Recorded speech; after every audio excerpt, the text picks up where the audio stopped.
and sighed. Ignoring all other factors, God was really a very pure person. In order to reach his goal, he was willing to do anything in the world. As long as one did not get in his way, he would not do anything, and vice versa. While he was looking at God, the dynasty fleet around instantly stopped attacking upon seeing that the mission was complete and retracted their weapons. Tons of parts of mechanical soldiers floated in the battlefield. Some were even destroyed by the attacks of the dynasty fleet. In order to dish out as much damage as possible to God, they could not be concerned with causing damage to their ally. Even Han Xiao was confused as to whether these teammates of his were attacking God or him. He deactivated the mechanical deity. Mechanical force shot out from his hands and turned into electrical chains, linked onto the shattered parts, and assembling them back into mechanical soldiers using advanced machinery construction. This time, the fleet commander heaved a sigh of relief in the communication channel and said, "Luckily, we set up enough traps in advance and had the edge. If not, we wouldn't have been able to capture him again while paying such a small price. Alright, please give God to us. We'll find a place to lock him up." His tone was formal. As Black Star was the one who requested to release God to check on him, capturing him again was not considered a contribution, but letting him get free would have been a huge demerit. Therefore, this was a mission that required a lot of effort but gave no merits. So the fleet commander did not feel appreciative toward Han Xiao. Capturing God this time looked easy, but that was because they had too big an edge.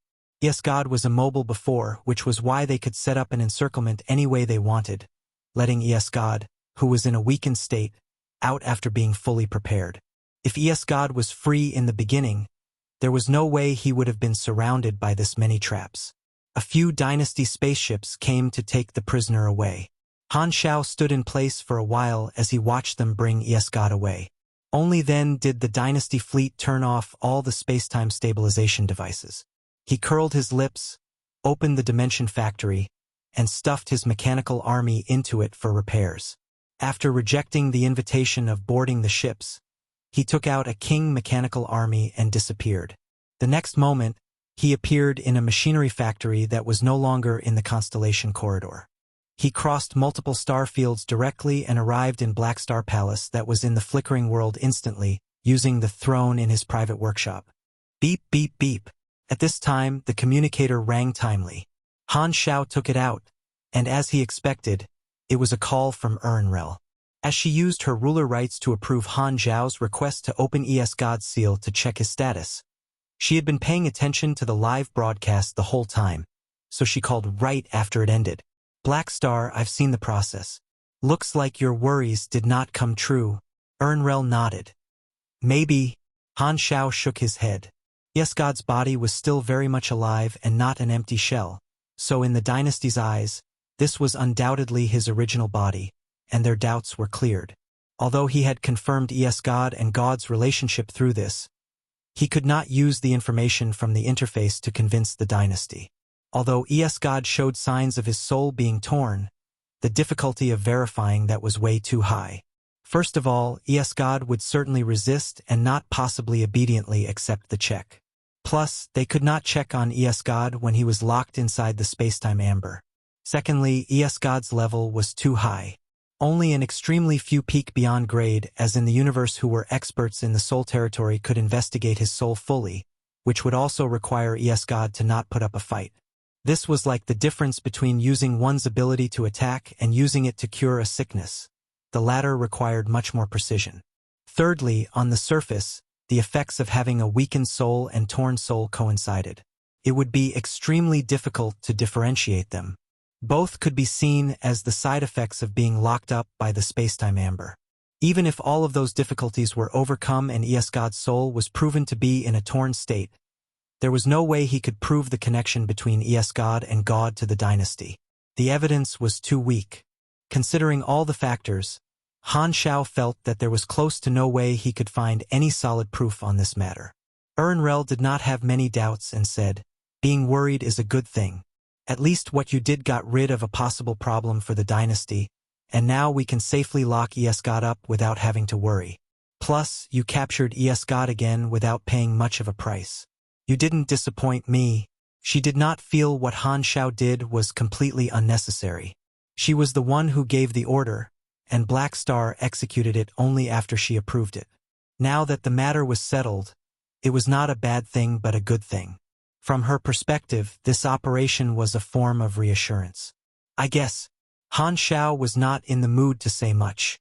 He casually chatted for a while and went offline afterward. He looked somewhat upset. Ernrel had already done a lot for him.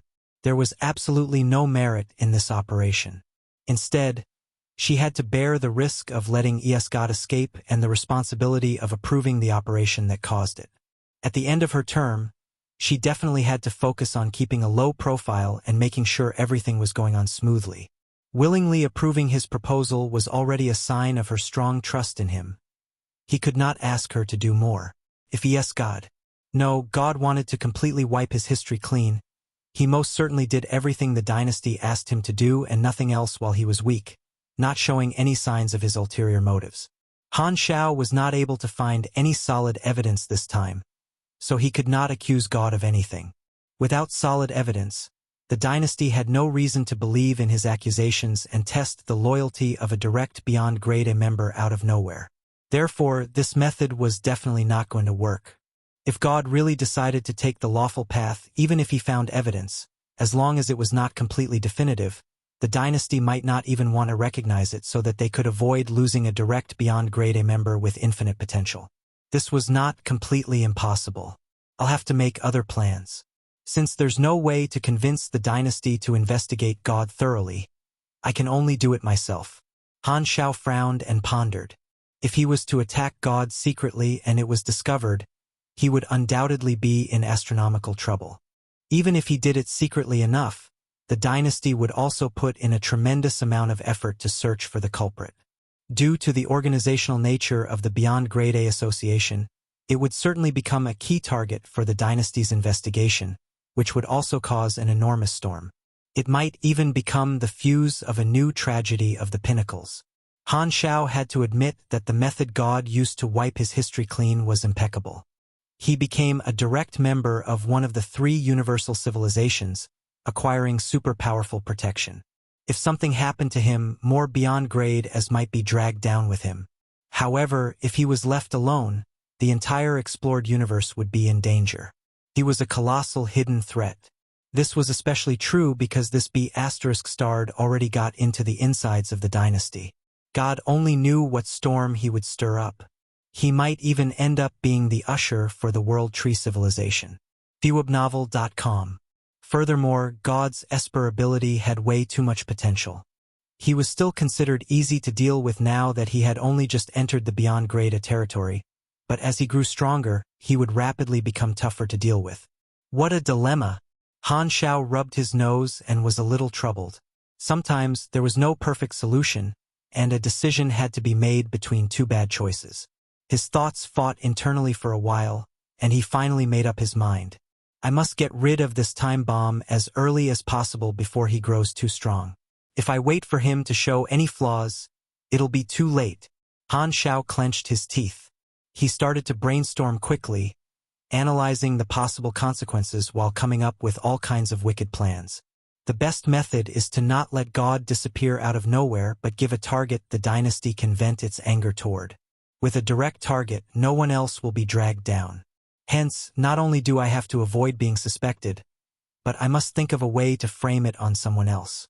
I'll also have to consider what different impacts framing different people will cause. Han Xiao's thoughts quickly spun, and he very soon had a rough plan. Putting aside the differences between the detailed plans, there were only two choices in terms of execution. One was to do it himself secretly and find a way to frame it on someone else afterward. Another was to find a way to create a situation to lure others to attack God so that he would not be suspected. Not mentioning the former, the key factor of the latter was lure. It was best for him not to be involved in any way, so calling his friends to murder God was not doable. For example, the Holy Accord organization had more than enough strength to kill God, but Han Xiao could not possibly ask them to do it. This was the equivalent of handing his vulnerability right into their hands. The revived primordial ones all had their own philosophy and were not united, nor were they his subordinates. He could not ensure they would not leak this secret in the future. Plus, whether they would be willing to help or not was another matter. The more people who knew about it, the higher the risk, no matter who he asked to help do it. No matter which path I take, I'll have to muddy the waters first. Han Xiao's eyes sparkled. The Beyond Grade A Association headquarters on planet Finn were visited by a dynasty fleet. God walked out of the hatch. The dynasty's senior officer uniform reflected the light of the artificial sun like it was shining. "Welcome to planet Finn, Your Excellency God." A receptionist who was wearing the association's uniform instantly approached with an enthusiastic smile. The news of the dynasty acquiring a new direct Beyond Grade A member had already spread out among the high-class circle, but it was only limited to the name God and nothing else. The dynasty did not publicize too much information. They even controlled the flow of any information regarding God. Therefore, many organizations were guessing God's way of doing things and his specific abilities. This was the normal treatment for a new Beyond Grade A. God handed over the request to join the association with all the documents needed. The Beyond Grade A Association hosted a meeting just to welcome this new member. The staff was arranged long ago to wait for God there. "Lead the way." God's tone was casual. The two of them left the dock, boarded an anti-gravity carrier, and headed toward the spherical conference room at the top of the headquarters building in the middle of the city. Looking down from the sky, the ground was filled with closely packed buildings. It was a highly advanced galactic city. The receptionist pointed out some of planet Finn's hotspots on the way like a tour guide. God did not stop him. He looked down and silently observed the streets that passed by. The various Beyond Grade A organizations had all set up their agencies there. In the last decade, planet Finn had already become a prosperous galactic city. Flying carriers dashing across the sky formed the transport network. Base-level personnel in uniforms of different organizations could be seen everywhere on the streets. God even saw quite a number of base-level office workers of the Black Star Army. However, these organizations were just stationed there. The association staff were the ones who were responsible for managing this planet. The carrier arrived at the platform outside the conference room very soon. God followed the receptionist into his personal lounge. As he was the focus of today's meeting and he had come with his original body, he had to wait for someone to notify him to enter the venue from another door. After watching the receptionist leave and shut the door, God casually picked up the snacks on the table and started chewing. He sized up the marvelous lounge, and his eyes were filled with enjoyment. The Beyond Grade as have been split up for so many years, only finally showing signs of unity in recent years. Black Star, Manison, and Kasui have done a really good job. Sadly, I did not wait for such a good time to arrive in the past. However, they probably wouldn't dare take in the most vicious criminal in the universe anyway. If I didn't change my identity, all of this would have nothing to do with me. God could not help but sneer. After gangs earned enough money, they would all consider wiping their history clean and turn to legal businesses. It was the same for him. Committing crimes was not his goal, just a path he took to accumulate enough strength. After getting rid of his past identity, he could now start a new life. A while later, someone finally came to notify him to enter the venue. God stood up, patted his clothes, walked down the corridor all the way to the end, and pushed open the tall, exquisite gate. Light shone from within and entered his eyes. A huge, round table conference room entered his sights. The remote projections of all the Beyond Grade A members were sitting in their own seats. They turned to face him simultaneously, their eyes all focused on God with all kinds of different emotions. God became the focal point of the entire venue. He looked around at the familiar faces and uncontrollably dazed off for a moment. This was the first time he had appeared in front of most of the Beyond Grade as in the universe with his new identity. Looks of hatred, hostility, and fear were no longer anywhere to be found. The hate and conflict of the past was all gone. His relationship with every one of them was completely new. Being reborn had never felt so refreshing. At this time, Manison, who sat in the main seat, nodded and said, "This friend here is God. On behalf of all the members of the Beyond Grade A Development Union, I welcome you to the association. It's my honor to join the association." God regained focus. A smile with unknown meaning appeared on his face as he placed his hand on his chest and did a universal greeting gesture.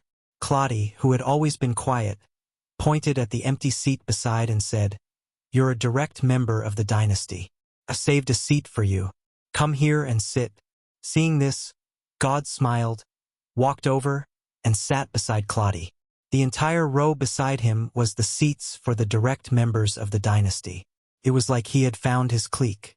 However, as soon as he sat down, a voice filled with a strong sense of curiosity sounded. The content of what that person said made God's calm heart skip a beat. "God, right? I heard your ability is the super high-risk Esper ability that only exists in theory energy control. Is that true?" Chapter 12:24 Muddy the Waters. Chapter 12:24 Muddy the Waters. As soon as this was said, the atmosphere in the conference room changed immediately. Everyone looked toward the source of the voice and saw that the person who asked the question was a neutral Beyond Grade A called Lucy, nicknamed Ancient Snake. He was a shapeshift-type Esper who occasionally worked as a mercenary for advanced civilizations. He also frequented the black market. God stared at him, feeling shocked inside. He had only ever used his ability a few times. He had only fought a little bit decades ago during the Kundi race war and never sparred with anyone after becoming a Beyond Grade A. Only a few people in the dynasty should have known about his exact abilities. This information was tightly controlled and had yet to spread. He did not expect someone to find out his ability on his first day after joining the association. Where did the information get leaked? God did not respond. So someone asked curiously, "Lucy, where did you get that information?" "The black market, of course. I heard it coincidentally," Lucy casually said. "Is it reliable?" someone else asked. "How would I know? I'm trying to find out now, aren't I?" "Did none of you hear anything similar at all?" Lucy questioned. Secret Master frowned and slowly said, "My subordinates acquired similar information too, but there's no solid proof. There are hundreds of speculations like this on the black market. God knows who they came from. Most of them are random guesses anyway." Seeing this, a few more frequents of the black market also expressed their agreement, saying that they had all heard similar things, but none took it seriously. Han Xiao watched from the side and heaved a sigh of relief in his mind. He was indeed the one who anonymously placed the information about God's ability into the black market. With his virtual technology skills, he left no traces behind at all. From others' perspective, this rumor looked like it appeared out of thin air and spread so quickly that no one could find the root of it. This kind of thing happened every day on the network. The black market network was a magical place. Countless information trades were carried on here every day. There was a lot of false information, but secrets would also appear occasionally. Sometimes, even the advanced civilizations had no idea how their secrets were leaked. For example, a super high-risk esper ability that only existed in theory attracted enough attention and spread very rapidly. Currently, all the organizations were using their own intelligence channels to search for information related to God. Therefore, for someone like Secret Master who frequented the black market, there was a high chance he would discover it. However, there were way too many speculations and no solid proof. These guys would not ask God directly just because of these rumors. Therefore, Han Xiao selected a few targets to specifically leak this information to, luring these guys to bring up this topic when everyone was present. Lucy was one of them. He did not select these targets randomly. Others thought Lucy was a neutral beyond grade A, but the truth was that his identity was exposed in the later versions in his previous life as a secret member of a superstar cluster civilization just like Traveler. Han Xiao knew all about who he was. Due to the sensitive competitive relationship between the three universal civilizations, Han Xiao had some confidence that he could lure the secret members of the superstar cluster civilizations in the association to deliberately stir things up. Even if that failed, he had backup plans. The crowd discussed the rumors for a while before turning to look at God with strong curiosity in their eyes. "What's your real ability?" Looking at everyone's curious expression, God exhaled and slowly said, "Do any of you have a habit of announcing your secrets? Well, I don't. You don't have to be so curious. You'll find out in the future." Lucy curled his lips and continued to question him. "We're all association members. What's so secretive about it? You've joined the association, but you won't share any information with us. That's not sincere at all. It's unfair to us. Or is your ability really energy control?" Hearing this, many people nodded in agreement. In the Beyond Grade A circle, rookies were all treated this way. Everyone wanted to know about the rookie's secrets and abilities so that if they had to fight the rookie, they would not be surprised by unknown abilities. Most Beyond Grade As had already walked down the same path. God's eyelids twitched. He totally understood that Lucy was basically a sh*T stirrer who wanted to force him to share his secrets. "Don't bother asking anymore. I won't answer you." God shook his head and did not deny it but avoided the question. Keeping his ability a secret was only temporary, not permanent. Once he grew to a certain stage, the dynasty would no longer keep it a secret and would instead promote the fact that he was the first person ever in history to possess this esper ability to intimidate the Beyond Grade As of other civilizations. Therefore, Dynasty's current demand of him was only not to directly answer any question about his ability but not lie about it, or the promotion they did in the future would not be as effective. Furthermore, denying his own ability was not something someone as strong as him should do. It was bad for his reputation. If he damaged his image among the Beyond Grade As, making up for it would be much more troublesome than simply not answering and avoiding the questions. "So, you're not going to give us face?" Lucy narrowed his eyes. "Our real bodies aren't here, otherwise all we'd have to do is spar with you. And your ability would no longer be a secret. Why are you being so secretive about it? Looks like the rumors are not complete nonsense. Your ability is probably really energy control. Even if it isn't, it's definitely very special. That's why you're keeping it a secret. Think whatever you want." God did not want to argue with him anymore and looked away. Seeing this, many people's eyes flickered with some suspicion. From the way they saw it, by not giving a direct answer, God having the energy control esper ability seemed more trustworthy. If this was not his ability, he could have just denied it. If God really did have this overpowered super high-risk esper ability. Having thought of this, many people had all kinds of ideas. This time, Han Xiao, who had been watching, smiled and said, all right, if God doesn't want to say it, don't force him. Today we're welcoming him as a new member after all. Don't make the atmosphere so uptight. The best result would have been for God to admit what his ability was. But there was nothing Han Xiao could do if God was not willing to answer no matter what. However, this was within Han Xiao's expectations too. As long as he spread the information of God possibly having the energy control ability to all the beyond grade as present, he would have achieved more than half of his goal regardless of whether God admitted it or not. Hearing that the vice president had spoken, the others moved on from this topic, and the atmosphere became tranquil again. God glanced at Han Xiao and saw that Han Xiao nodded at him. He responded with a smile and sighed in his mind. He had never enjoyed the feeling of being helped. He was always the shared enemy of everyone. At this point, he had to admit that having someone speak for him really felt quite good. The meeting was casual and relaxed. The main goal of it was to welcome the rookie while helping him to understand the purpose, principle, and the rules of the association, or help him to solve some problems. For example, they could provide support in helping him to grow his forces, lend him resources, assist in battles, and so on. However, since God was a direct member of the dynasty, he did not need help in terms of resources. The people chatted casually, pulled God around, and asked him questions. The people on the dynasty side were the more active ones. The other people only occasionally said a few words. As they were having a good time chatting, Han Xiao glanced at Madison, chuckled, and said casually, "God, you've just joined the association and don't know about many things.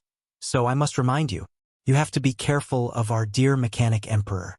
He's very interested in new and young members." "Oh? Why?" God turned and saw that Madison's expression was calm, as if he was used to it. Son Hunter, who was on the side, laughed out loud and said, "Haha, Black Star is right. Madison has been insisting on not giving up the felon technology. If you really have a super high-risk Esper ability, you must be careful. He might be interested in your fragile body and turn you into his puppet." "Humph, ridiculous." Madison closed his eyes and ignored them. Seeing this, everyone burst into laughter. The room was filled with joy. Black Star messing with the mechanic emperor was already a routine part of the meetings. Hearing Han Xiao say that, everyone only felt it was usual. They were used to it and did not suspect anything. As time was scarce for everyone present, the welcome meeting ended very quickly. The people went offline one after another. God stood up and returned to the dynasty fleet as well. As soon as he returned to the room, God received a communication request from the dynasty upper echelons that began with a question right away. "We've heard about what happened during the Beyond Grade A Association meeting. You didn't tell anyone your ability, did you?" "Nope." God shook his head. He was not surprised about how quickly the dynasty got the news. After all, there were many direct members of the dynasty in the association, so they were all sources of information for the dynasty. "Good. We'll investigate where the information got leaked. To think that your ability was so accurately exposed. There's definitely something going on. The contents of today's meeting will certainly pass on to the Federation, the Church, and some superstar cluster civilizations. They might be suspicious about your ability because of it. Come back as soon as possible. The flickering world is too dangerous." "You're saying that someone might try to kill me?" God raised his brows. "I don't know about that. Times are different now than before. Because of the Beyond Grade A Association, as long as the rules are not broken, this kind of thing will most likely not happen. But it's still better to be cautious." "All right then," God casually replied and hung up the communication. He did not feel any organization would attack him. The flickering world was still in war now.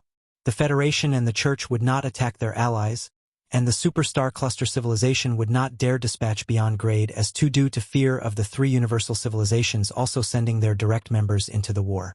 Plus, the Beyond Grade A Association was another layer of insurance for him. He felt he was in a very safe situation. Unlike the past, the Association Black Star and the others founded became a privilege for all Beyond Grade as. In the past, when Black Star did a lot of things, he got targeted and attacked by the Federation and the Church all the time. Now, however, the Association guaranteed the safety of the Beyond Grade as, so this kind of situation would most likely not happen again. God benefited from it as well. Furthermore, his identity as a direct member of the dynasty was another layer of protection. He did not think anyone would have any motive to want to kill him.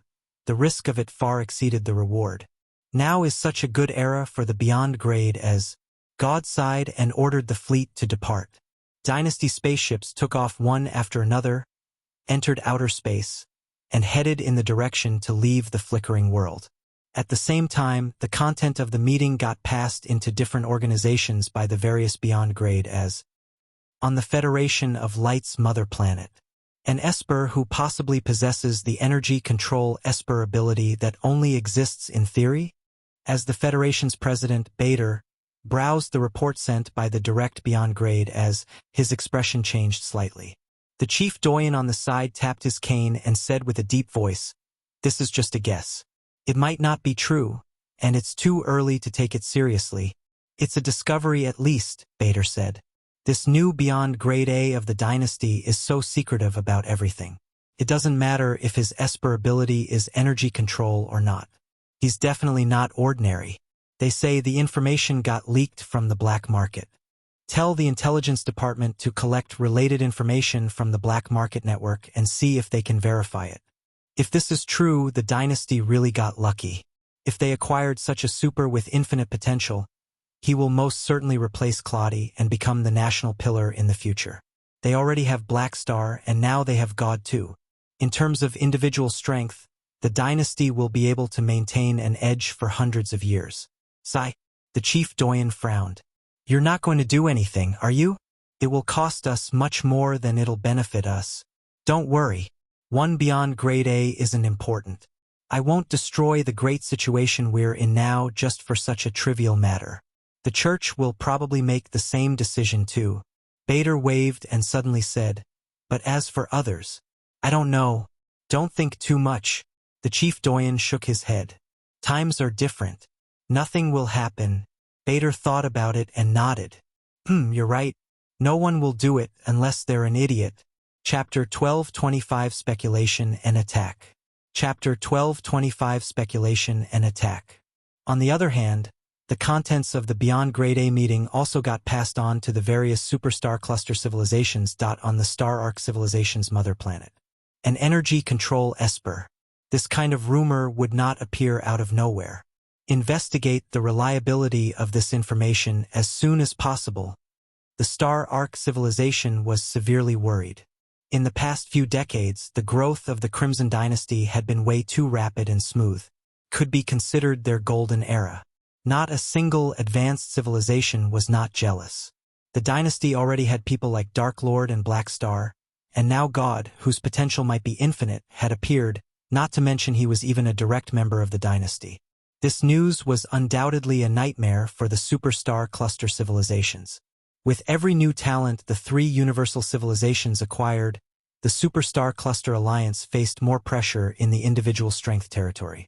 Back when Traveler got publicly executed by the dynasty, although their good brother Moto took the blame for it for some reason, it was impossible for the Star Arc civilization leader not to be furious watching their own loyal member getting his execution broadcast live by the dynasty. He had only held back and did not do anything because the big picture was more important. If he could eliminate God and erase the dynasty's future national pillar in advance, it would be like avenging Traveler and making the dynasty pay for what they did. The Star Arc civilization leader's expression shifted rapidly. In the end, he sighed and suppressed his impulses. Forget it. The state of the flickering war is not positive at all. Our allies are getting defeated time and again. We're already in a difficult enough situation. Forcing them to send beyond grade as into the war too isn't a wise choice. There's no room for risk-taking in the current situation. Currently, no beyond grade A was part of the flickering war.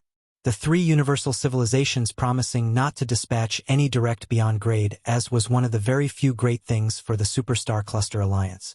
Once they broke the rule and made the three universal civilizations send in beyond grade as, the situation would become much worse for them than it already was. The flickering war was the hope for the Superstar Cluster Alliance to turn their situation around. Between a beyond grade A and the overall strategy of the entire civilization, of course, he knew which was more important. The three universal civilizations had control over the resources of the explored universe. The strong became stronger, forming a positive cycle. Those who came after had to grow under restrictions, unable to catch up to their growth speed no matter what. The difference would only grow bigger, and killing a single beyond grade A would not change that at all. If they lost the flickering war completely, Taking revenge might be considered as a form of collecting some interest. Now, however, the risk of acting far outweighed the benefits, so of course, he was not willing to do it. Be it God or Black Star, let them do whatever. The Star Arc civilization leader shook his head. I wonder what the other superstar cluster civilizations think. No one should want to take this risk. The big picture is more important. As for the Federation and the Church, they're not likely to fight internally now. Right? Somewhere in the primeval Star River, Madison deactivated the remote projection, turned on the virtual screen, and brought up God's information that was circulating on the internet. He tapped the armrest of the chair with his fingers and pondered. God. A new name, not a beyond-grade seed from any star field. He suddenly appeared out of nowhere, which means he's been secretly trained by the dynasty all this time. The last person who appeared in a similar way was Claudia, who has the ability to control dark matter. The dynasty heavily promoted his strength as soon as he appeared. Usually, the three universal civilizations promote the abilities of their direct beyond-grade A members. However, the dynasty has asked God to keep it a secret instead. Even Claudia did not receive this treatment, which means this guy's Esper ability is extremely special. The rumor of him having the energy control Esper ability might not be fake. Interesting. A tint of curiosity flashed past Madison's eyes. If God really had such an overpowered ability, he could not say he was not tempted. If this was before, he would have most likely tried to ambush God and capture him to make him into a felon. Now, however, he had decided to quit that profession. Unless it was a special situation, he would no longer make new felons, or he would not possibly be able to have a high reputation in the association. That B***-starred Black Star had been bringing his dark history up all the time, and he was really annoyed by it. I shall see how things go first. If God wants to build a reputation in the future, he'll definitely have to display his ability. There's no way for him to hide it. In fact, someone might already plan to spar with him before he even leaves the flickering world. Madison suddenly narrowed his eyes and murmured, "There are so many beyond grade as and armed fleets in the flickering world. It'll be easy to dispatch forces. That place is the most dangerous star field in the universe now. It's the land that nourishes conspiracies and plots. I wonder if the Federation, the Church, and the Superstar Cluster Alliance will do anything." Meanwhile, in the Limitless Financial Group's flickering world subdivision, another high-potential stock, Sorokin crossed his arms and recalled what happened in the meeting earlier. From the way he looked at it, God had a bright future and would definitely be able to grow smoothly with the dynasty's protection. It was almost certain he would become the national pillar of the dynasty in the future. The dynasty had very high hopes on him. If things go well, I might be able to trigger a second tragedy of the Pinnacles, Sorokin contemplated. He felt this was a great opportunity. If he used the real strength he had been hiding and secretly assassinated God, making the dynasty furious, he should be able to start an enormous storm that would shatter the situation the association had been working so hard to achieve. Thus, the bloody slaughtering between factions would start again. Although he had joined the association, he was the last person who wanted to see the Beyond Grade A be united. His goals had never changed. One was to earn money, and another was to reduce the number of Beyond Grade as, creating an environment that was beneficial to him. Furthermore, Black Star had always been a hidden problem. He instinctively wanted to get rid of anything that might expose his true identity. If I target God, maybe I can think of a way to pin it on Black Star and cause him trouble. But he knows my secrets, so he'll definitely suspect me. It'll be risky for me too. Sorokin frowned slightly. Although he had this idea, it was tough to actually execute it, as Black Star had no motive to target God. In his eyes, even if he made the move, Black Star would be the last person the dynasty suspected. The framing had almost no chance of working. He did not dare take the risk before coming up with a detailed plan. I have to carefully think on what to do exactly. Sorokin's eyes flickered. A few days passed very quickly. Under the influence of some people with motives, the content of the Beyond Grade A meeting got leaked. It did not only circulate in the black market this time, but throughout the entire galactic society, attracting widespread attention. The appeal of super high-risk Esper abilities-related topics was very high. piqued the interest of countless galactic residents. The rumors got more and more widely known.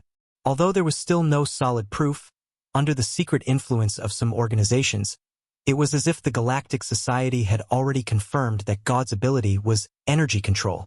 Although the various organizations were shocked, due to different reasons, no one acted. They only silently kept an eye on the 3 universal civilizations and the Superstar Cluster Alliance, speculating if they would make a move. In the eyes of the various organizations, as long as these 2 sides did not make any moves, nothing would happen. Freebnol.com. The changes in the outside world did not affect the schedule of the Dynasty fleet. It advanced through space with God on board, heading toward the exit of the flickering world. Inside the luxurious training room of the fleet, God hovered in midair, giving off a dim light all over his body. The sound of a moving stream echoed in the air. Energy formed tides inside his body. After a while, he opened his eyes and took a deep breath. The light extinguished, and his body returned to normal. God reached out his hand and turned his palm up. The next moment, a tiny stream of dark black energy suddenly appeared and spun around his wrist. He toyed with the stream of energy and grinned. It's no wonder energy control is high-class Esper ability. It's been less than a month, and I've already cracked about half of the evolution energy structure and can produce a semi-finished version of it. It's going smoother than I thought. At this pace, I'll control this special energy very soon. Then, I will be able to create it all I want and become a walking evolution cube. The ability of every Esper would change once they became a beyond grade A, and energy control was no exception. Once he broke down the structure of a type of energy, it would mean he permanently gained control of that type of energy and would be able to create it anytime. This did not only include all kinds of common types of energy, but even special forms of energy such as the evolution energy and primal Esper ability entities. As long as he cracked them, they would become his own ability. With every type of energy he controlled, he would become stronger. Not only that, God even had a fuzzy feeling that once he became even stronger and mastered more types of energy, it seemed like he could even create new forms of energy out of nothing. Even with his extremely extensive knowledge, he was still astonished. The potential of this overpowered Esper ability was horrifying. Primal Esper ability entities are tough to find, but Black Star seems to have 2 of them. I'm his colleague now, and he wants to build a good relationship with me. If I bring up the request, he should agree to lend them to me. This is so much easier than robbing. God was in a great mood.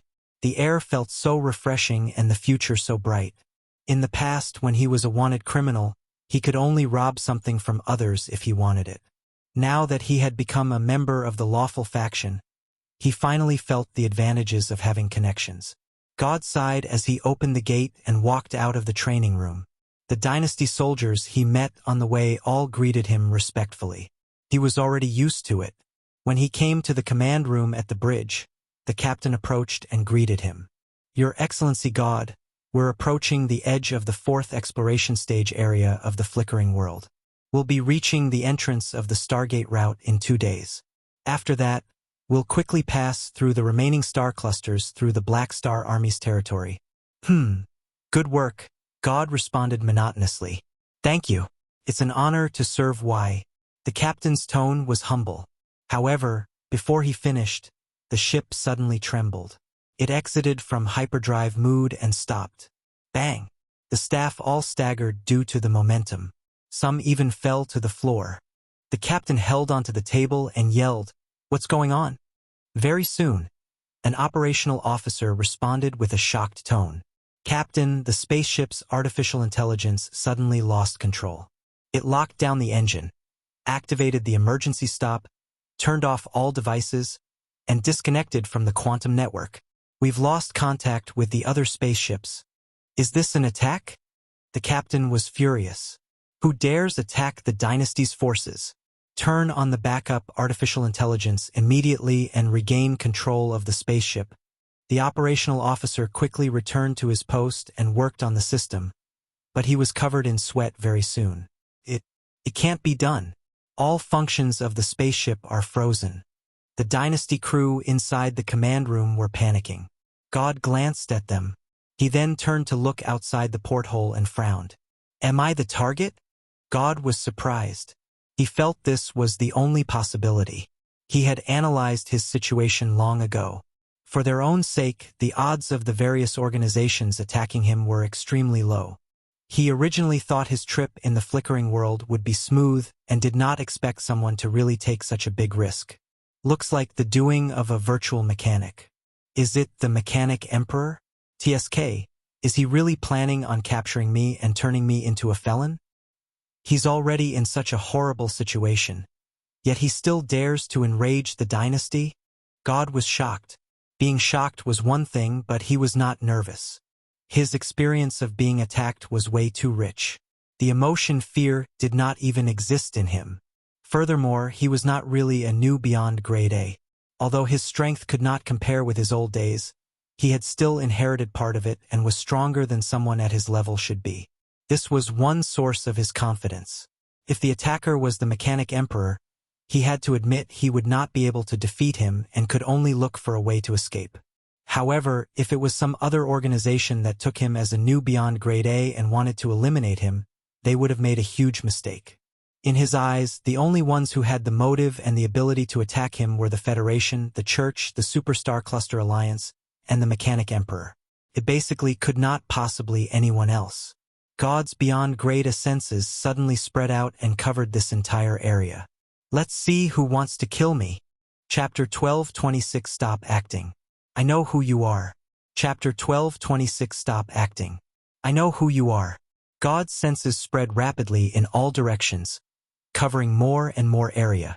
Very soon, he discovered a faint energy source that was hovering right in front of the fleet. However, he could not see it with his eyes. It seemed to be invisible the moment he discovered the target. It appeared before the fleet. It was shrouded in a black mechanical suit. God could not figure out whom it was. Just one person. This presence. God's expression changed slightly. His Esper ability was very sensitive about one's energy presence. He could basically remember the unique energy presence of everyone he had ever met.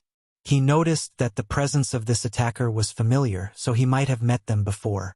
As the radar no longer worked, he sensed the environment around too and realized that the space-time of this area was locked. It was the common effects of a trap. Space-related abilities such as hyperdrive, teleportation, and so on were all disabled. Furthermore, his senses could not continue extending further when it reached a certain distance. There seemed to be a layer that separated this area from the outside world. At this time, the captain noticed the attacker and immediately responded. He yelled to the crew, try to reconnect to the network and report this to the dynasty. Also, pull out the artificial intelligence chip, switch to manual controls, and retreat immediately. As soon as the order was given, the crew hastily moved. The staff in the main control room quickly headed toward the engine room and pulled out the artificial intelligence.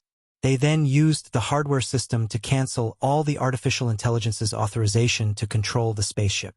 This was to prevent the spaceship from being controlled by the enemy. Plus, they would only be able to reboot the paralyzed spaceship if it was in manual mode. This dynasty fleet was only responsible for transporting God, so it was a small team.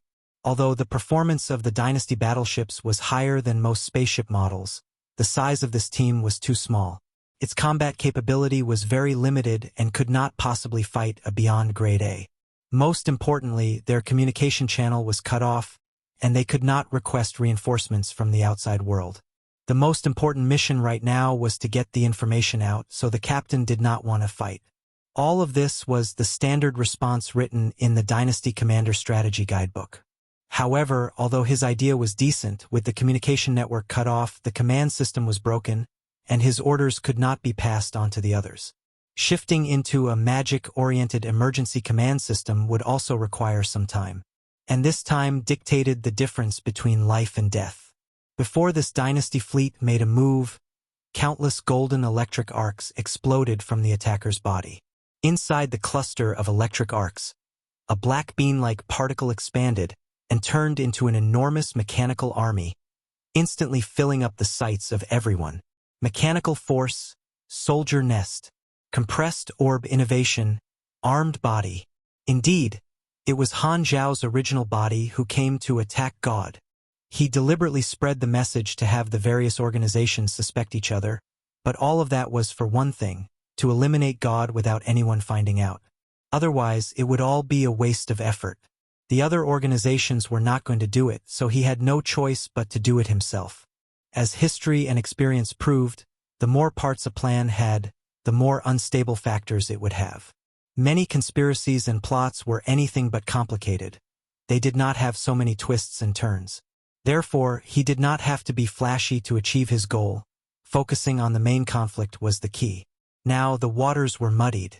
There were way too many possible suspects. He had achieved the first step of his plan, so he could move on to the next step and act now. Based on the dynasty's route, he calculated a location God had to pass by. He had teleported to the frontline stronghold using the king long ago and secretly moved here, found a desolate area, and planted the trap.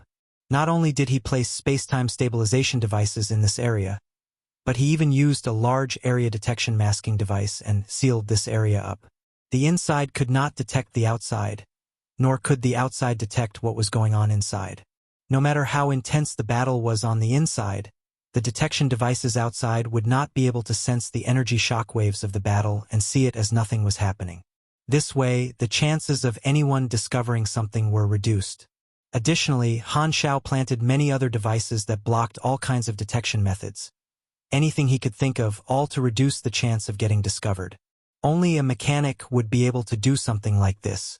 The universe already had the technology he used, but the ones Han Xiao used were all improved versions of them that incorporated some similar blueprints in Jayz's technology treasure.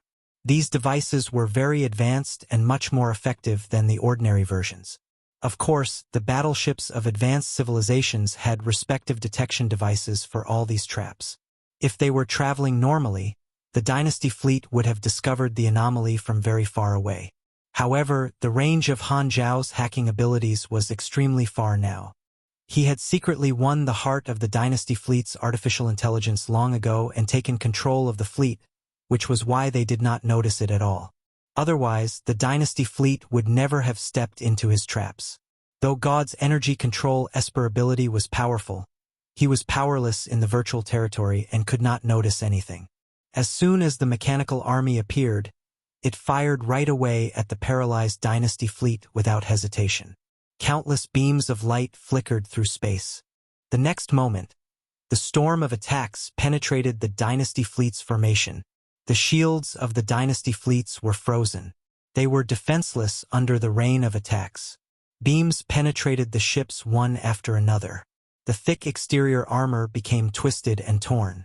The spaceships exploded in the blink of an eye, turning into colorful fireworks. Buzz! At this time, a dark blue psionic barrier appeared abruptly and protected the remaining spaceship. The mechanical army's attacks rapidly shattered one layer of the barrier after another, but its speed was still delayed. During this extremely short delay, the thrusters of these spaceships suddenly released huge flames. The spaceship accelerated in an instant and barely escaped the attacks. Inside the main ship, God's eyes were gleaming. A cluster of light filled with thousands of light strings floated above his palm. In the crucial moment earlier, he had activated his ability and created a psionic shield that blocked some of the attacks. Then, he used his esper ability to fire up the energy furnace of the remaining battleships, skipping the multiple layers of authorization and forcibly activating the thrusters. After a round of fire, a small fleet like this was already heavily damaged. There were only 7 ships left. That was close. God's expression was grave. He was on edge. In the moment of the attack, he sensed the energy level of the attack and confirmed it had definitely reached the peak beyond grade A standard. It was strong by the peak beyond grade A standard even in that matter. There were only so many mechanics in the entire universe who were at this level. No matter who it was not someone he could defeat. Of course, it was still most likely that old B***starred Manison. We can't fight. Let's go. God glanced at the shocked and furious captain, activated his ability again, and pushed the surviving spaceships toward the edge of the sealed area. He knew that the crew was of no help. It was not that he wanted to save them, but his flying speed was slower than the battleships. He needed them to escape. As soon as he left this locked area and out of the opponent's trap, he would have a way to contact the outside world. However, at this moment, a sudden sense of danger appeared in his mind. His intuition felt an overwhelming sense of threat. He instantly charged through the cabin wall and escaped the spaceship. Swoosh! The next moment, 5 extremely condensed red beams shot out from Han Xiao's fingers, easily penetrated the layers of psionic barriers, and cut the remaining battleships into pieces like a hot knife cutting through butter. The next second, the energy cores of the spaceships exploded. The spaceships turned into fireworks and destroyed all the spaceship fragments. In an instant, the fleet was annihilated, leaving God to hover in the battlefield alone. What a powerful energy beam! It seems to have extremely strong penetrating ability against all energy shields. If I was hit by it, I would definitely be hurt. Fear lingered in God's heart. He was very close to being hit by the red beams earlier. He looked at and saw that Han Xiao's black mechanical suit was covered in red energy circuits like blood vessels, all connecting to his fingertips. As the 5 red beams were launched, these energy circuits dimmed again as if they had entered a cooldown. Seeing that his attacks had missed, Han Xiao narrowed his eyes. These anti-neutron beams are completely silent. If it was an ordinary new beyond grade A, he would have already been hit. He must have foreseen the threat because of part of the soul he inherited from the past. In the last few years, Han Xiao had built more universal treasures than just the king.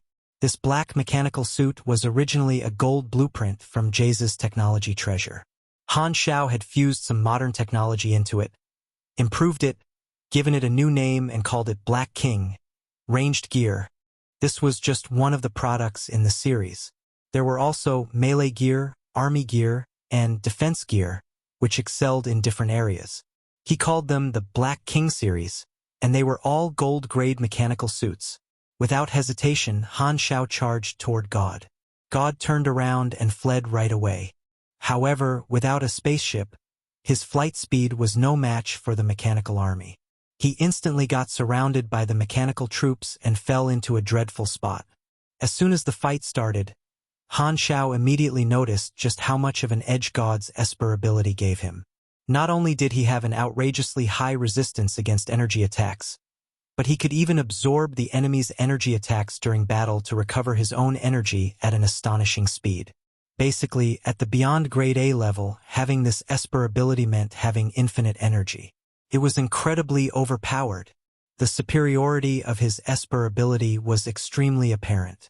With the edge his Esper ability gave him, God shockingly did not show signs of defeat under the attacks of the mechanical army. He has only just entered the beyond grade A territory, and he's already this strong. Will there ever be anyone who can defeat him in the distant future? Seeing this, even Han Xiao was astounded by how talented God was. At the same time, his thoughts of eliminating this hidden threat as early as possible became firmer. The next moment, he personally stepped into the encirclement and charged toward God, deflecting the energy beam attacks from God one after another, successfully closing the distance. Without saying a word, his leg swung down like an axe. God's expression changed as he hastily raised his hands to block it. Boom! An enormous force came from Han Xiao's leg. Even though he protected his body with energy, his body could not endure it.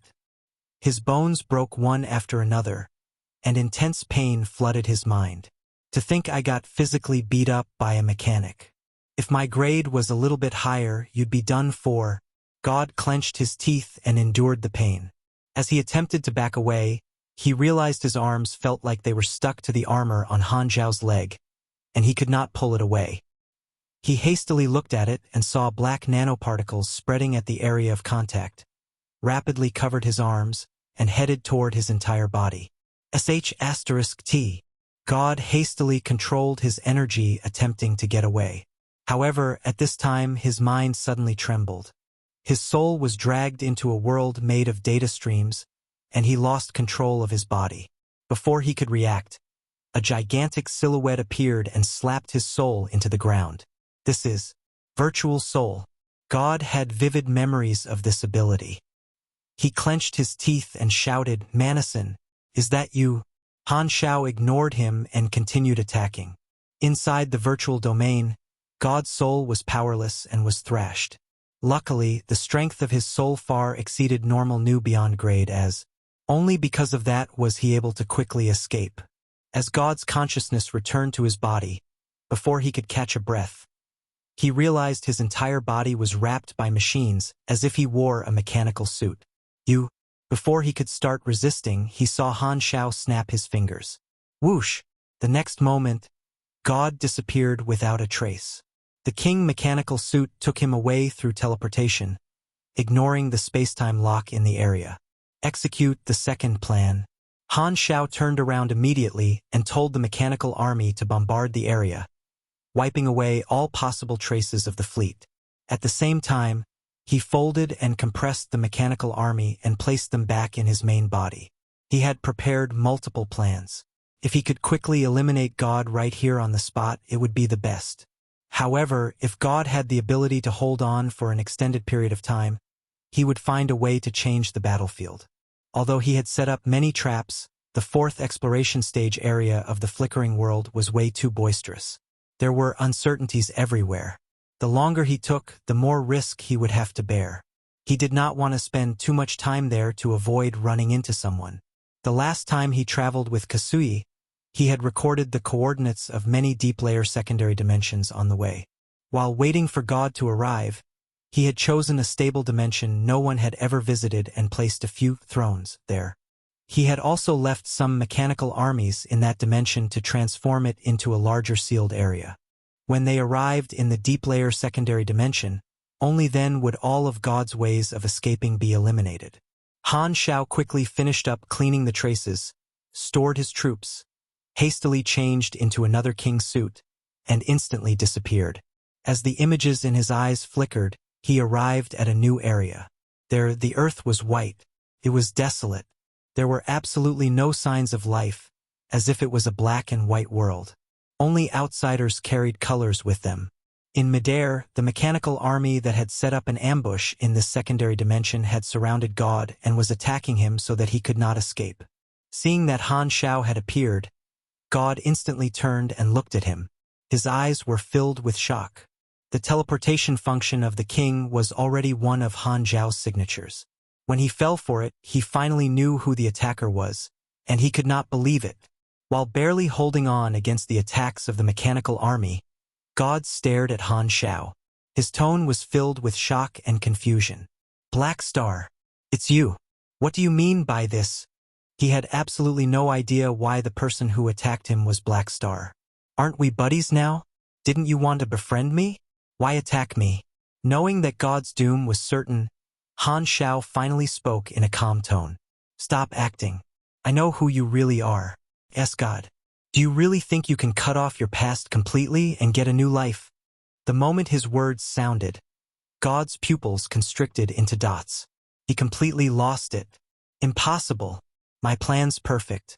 How could he possibly know? Chapter 12:27 I am starting to feel more and more like a villain. Chapter 12:27 I am starting to feel more and more like a villain. In the past, in order to create a super high-risk Esper ability, he had captured Espers ruthlessly without ever considering the consequences. After fusing countless abilities, he had obtained the genetic chain of energy control. By then, as his original body's ledger was already filled with blood and his lifespan was ending, he thought of starting a new life, hence, he had hidden this ability all along and never shown it. He had secretly chosen God as the container for rebirth and planted this part of his Esper ability genetic chain into God, planning to inherit this ability after his rebirth. He then killed all his subordinates who knew about it and made sure that this identity had a clean background. The core of this plan was Esper ability rebirth. This was an ability that could only ever be used once, giving the user a second life. It was not a pure soul-type Esper ability but was related to the high-dimensional information form. Of course, the effect of it was not as simple as simply splitting up his soul. His consciousness would fuse perfectly with the container, forming a new and whole soul, completely unrelated to his original body. Although he would still have his memories, his thoughts and personality would shift to a certain extent. This meant that God was God and no longer God. He had entirely abandoned his past and was truly reborn. Back when he was captured by Han Xiao and the others, in that brief moment before the spacetime amber completely sealed him up, only Esper ability rebirth could save him. Hence, he had unflinchingly torn his soul apart and escaped. Using this ability to turn into high-dimensional information form, he had escaped the soul seal from Lotus Swordsman and the others, entering God's body. Not a single person knew about this. After so many years of nothing happening, God had not been worried since long ago. He felt that no one saw through his plan. However, to his absolute shock, his deepest secret got brought up by Han Xiao this easily. A tsunami was going on in God's mind. He had utterly no idea at which part of the plan he got discovered. Due to how unstable his mind was, even his defenses became weaker. He was blown away by the mechanical army, adding a few more wounds to his body. At this time, God's thoughts spun quickly. He suppressed the shock in his heart and said, God, what are you talking about? You still don't want to admit it? Looks like you still have some meaningless hope. Do you think you can possibly escape now that you're in my hands? Han Xiao narrowed his eyes and instantly knew what God was thinking. Even in such a desperate situation, God would never admit he was God. He believed that if he went missing, the dynasty would most certainly search for him intensively and thoroughly, and Black Star might also be investigated. He felt he still had a chance to escape. However, if he admitted his identity, what Black Star did would be justified. He could wait for the dynasty to rescue him as long as he did not leave any evidence. Therefore, no matter how absolutely shocked he was inside, no matter how much Black Star tried to make him talk, God was never going to admit it. Black Star, this is completely ridiculous. At least find a better excuse if you want to kill me. How am I related to God? You're probably worried that I'll threaten your position when I'm stronger, so you want to get rid of me beforehand. There's no one else here anyway. Why bother making up something non-existent? God clenched his teeth and spoke with a tone that sounded like he was furious from being accused. Why didn't I notice in the past that your acting skills are on par with Kasui's? Han Xiao curled his lips. God ignored what he said as if he was submerged in rage and yelled, I got it. You're the one who leaked my ability to the black market. You must have heard it from inside the dynasty and want to muddy the waters, so you can frame it on someone else. Don't think for a second you can deceive everyone. The dynasty won't let you run away with this. Since you don't even dare admit it, there's nothing much more to talk about. Han Xiao shook his head. He originally wanted to speak with God heart to heart. After all, they had known each other for decades. He wanted to at least give him the chance to say a few last words. However, God was clearly not going to admit it no matter what, so there was nothing more to talk about. As soon as he said that, Han Xiao activated his mechanical force without hesitation, releasing the troops in his original body. He then fused some of the mechanical soldiers into a mechanical deity. This sealed deep layer secondary dimension was undisturbed, so Han Xiao did not have to hold back anymore. Swoosh! The celestial punishment edge slashed down, shattering multiple layers of shields and smashed God from the sky down to the ground like slapping a fly. He plummeted like a falling meteor, creating an enormous crater. A shockwave erupted with God in the center. Cracks opened up on the pale earth that extended all the way to the end of the horizon. Plop! God was bleeding from every pore on his skin. His shirt was instantly painted red. An intense pain flooded all his nerves. Before he could even catch a breath, his sights were filled up by dense black silhouettes.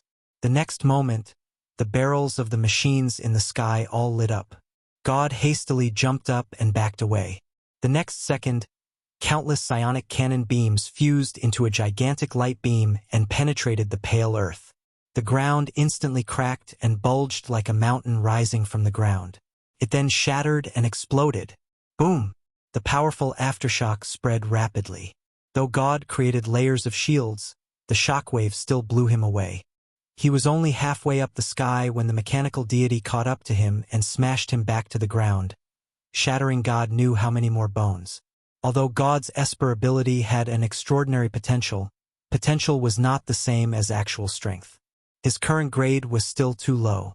Before Han Xiao, who was at his peak performance, he was as weak as a child and completely powerless. The battle was entirely one-sided. God could only barely stay alive while getting thrashed. While Han Xiao beat up God, he took the time to look at the combat information on the interface. Since his level was much higher than God, he could see all of God's abilities, so he could confirm that God had no way of escaping this situation. Although he had seen God's interface the last time, he looked through it again now just in case. Then Han Xiao discovered that God had acquired a new ability. Energy control, evolution energy, unactivated. You are analyzing the energy structure of the evolution energy. You will master this energy when the analysis is complete. Current analysis progress, 50.2%. This B** starred is still thinking about the evolution cube? Han Xiao frowned. This guy is really persistent. It's a shock he still hasn't given up on the evolution cube. God's ability was too stealthy. He only started the analysis after leaving the palace, so Han Xiao did not notice it back then. Luckily, he indirectly shattered this plan of his because of other reasons, or God would have secretly obtained this technology. Han Xiao suddenly realized a sensitive problem. Did God do this only on his own, or did the dynasty ask him to do it? Han Xiao's eyes gleamed as he thought with a heavy heart. Although the dynasty had not mentioned the evolution cube recently, Han Xiao knew that some people in the dynasty would never give up on obtaining it. God was now a direct member of the dynasty, so the dynasty's upper echelons knew his ability. It was very likely they secretly sent him to crack the evolution energy and then claimed that their research succeeded so that he would have no reason to be angry. Han Xiao had nothing to say about the dynasty's doings. They were just trying to acquire what they wanted. There was no right or wrong. What he cared more about was how this piece of intelligence would affect his plan. If the dynasty asked God to do it, the risk would increase for him. In the dynasty's eyes, he would have a valid motive and not be someone who they had no reason to doubt. He would become a suspect too. On the other hand, this gave him a new excuse. Since the dynasty played tricks on him first, as long as he did not kill God, even if he got found out and the dynasty held him responsible for it, things would also not end up in the worst scenario. Looks like it's not all bad. I shall take him down first. Han Xiao shook his head, suppressed these thoughts, and focused on bullying. No fighting God. As time passed, God's state became worse and worse. Although his Esper ability gave him an infinite amount of energy, it did not give him the ability to regenerate health quickly. His wounds accumulated, and his regenerative speed could not keep up anymore. Dragging his exhausted and wounded body, God tried to escape time after time, but he failed each attempt. The strength difference was too great, and Han Xiao was very well prepared. There was nothing God could do. As a few more light beams penetrated his body, God could not hold on any longer. Like a bird without wings, he plummeted and landed on the wrecked pale ground. Blood flowed out from all over his body, quickly forming a puddle. Han Xiao deactivated the mechanical deity and slowly landed beside God. God still had yet to give up. He dragged his heavily damaged body and crawled on the ground, leaving a trail of blood behind. Give up? Han Xiao looked at the interface and confirmed that God was already in the near-death state. He shook his head, sighed, bent down, grabbed God's neck, and lifted his entire body up. God's feet were hovering above the ground. He had no strength to resist. He stared at Han Xiao. His eyes were filled with hatred. He had finally returned to the Beyond Grade realm after so long. He had a hopeful future filled with infinite possibilities, and he was looking forward to it. However, he had never thought that after keeping a low profile and growing for so long, as soon as he appeared in the world full of hope, he would meet Black Star, who figured out his identity and shattered his plan in the womb. He could not admit this loss. He still had a bright future. He still had a big goal. All the planning in the past years, his lifelong ambition, all of that was going to perish. He could not accept it. He could not lose. Han Xiao looked at God's twisted expressions and shook his head. Whether you admit that you're God or not, it won't change the facts. I did this to you not because of personal reasons. If that thing did not happen, I couldn't care less about you wiping your history and joining the dynasty. After all, I'm no saint. I'm no one to judge your sins. but I know exactly how determined you are about what exists on the other side of that wormhole. I can't let you move freely inside the dynasty. That will not only threaten me but the entire explored universe. Although that day will come sooner or later, not only will your existence bring that day forward, it'll even cause unpredictable impacts. Because you're too pure. As long as there's the slightest opportunity to become stronger, you won't care who you fight for. As for me, I don't like to act only when the threat has already erupted. God's pupils constricted. He subconsciously wanted to ask Han Xiao what he knew and opened his mouth but did not speak in the end. He did not want to leave any evidence that might cause suspicion. Black Star. The dynasty won't let you get away with this. God repeated this sentence again. Seeing that God was still not admitting anything, Han Xiao knew it was not going to happen. As he activated his mechanical force, nanoparticles extended onto God's body and quickly shrouded his body, turning into a spherical mechanical imprisonment device. Then, Han Xiao activated the space-time amber and slowly covered this imprisonment device up. He then thought about it and said, "Including this time, this is the third time you've fallen into my hands." Before God could respond, Han Xiao completed the space-time amber seal. Buzz. The next moment, the amber was complete. The entire device got sealed up. From the outside, only the spherical mechanical prison could be seen in the amber. What was inside it was not visible. At this moment, Han Xiao finally heaved a sigh of relief and relaxed his taut nerves. It's finally done. No accidents happened. One reason he did not kill God on the spot was to give himself some room for explanation if he got exposed. Another was that he did not want to give God an opportunity to be revived by the sanctums anytime soon. Last but not least, he did not want to waste the super high-risk Esper ability yes God spent countless years to create, energy control. When the space-time amber wiped out God's soul, he could have Fiden use the soul swapper and shift the soul of someone he thrust into God's body. Using these two universal treasures in combination had always been something he wanted to test out. Or he could wait for little yes God, Evans to grow and suck away God's Esper ability.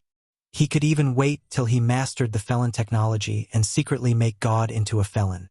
However, the side effects of that were too huge, so it was not the best choice. As for whether God could still revive after he did all these, Han Xiao did not know either. He never tried it, so he had no way of knowing. If God could revive, there would indeed be a chance he could get exposed. In the future, when the dynasty discovers the sanctums, they would certainly try to revive this direct member of theirs. However, who knew what things would be like then? Furthermore, he could infinitely delay the arrival of that day, and it was easy. Before he was confident in dealing with the dynasty's accusations, he could simply not kill God and only imprison him, letting him out once in a while to beat him up and make sure his soul was not wiped. This way, God would not die, and of course, he could never be revived. Merciless, cruel, ruthless, fearsome. Why is my style becoming more and more like a villain? Han Xiao rubbed his cheeks.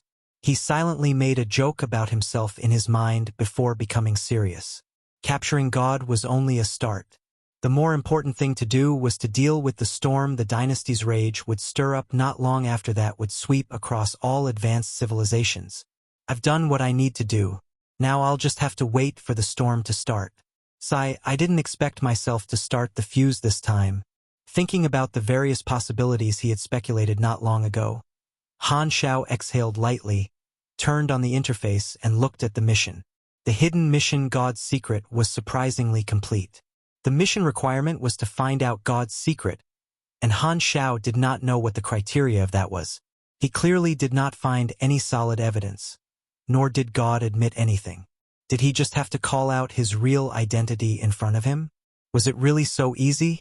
The fact that I thrashed him is probably the main reason it's considered completed. The mission completion criteria of hidden missions was quite confusing. Han Xiao did not think too much about it and went to clean things up. He controlled the mechanical army and bombarded this secondary dimension till the entire dimension collapsed, eliminating all traces. After completing that, Han Xiao did not waste any time there. He retrieved his machines, put on the king suit, directly returned to Black Star Palace, and found Fiden in the library right away. Fiden only looked up and glanced at Han Xiao before putting his focus back on reading the book in his hands, letting Han Xiao touch him all he wanted. After getting plenty of luck in his hands, Han Xiao returned to his personal training room, rubbed his hands with excitement, and chose to conclude the mission. God's Secret completed. You have received Character Summon Card, God. Character Summon Card, God. Energy Analysis. You can efficiently analyze the principles and structure of an energy form, gaining control of the energy. Usage 0 of 4. You have received Draw one of God's ability/talent. Note, God is an Esper. Parts of the possible abilities have been automatically adjusted to your class. Randomizing. Complete. Please select one from the 5 options below as the reward. 1.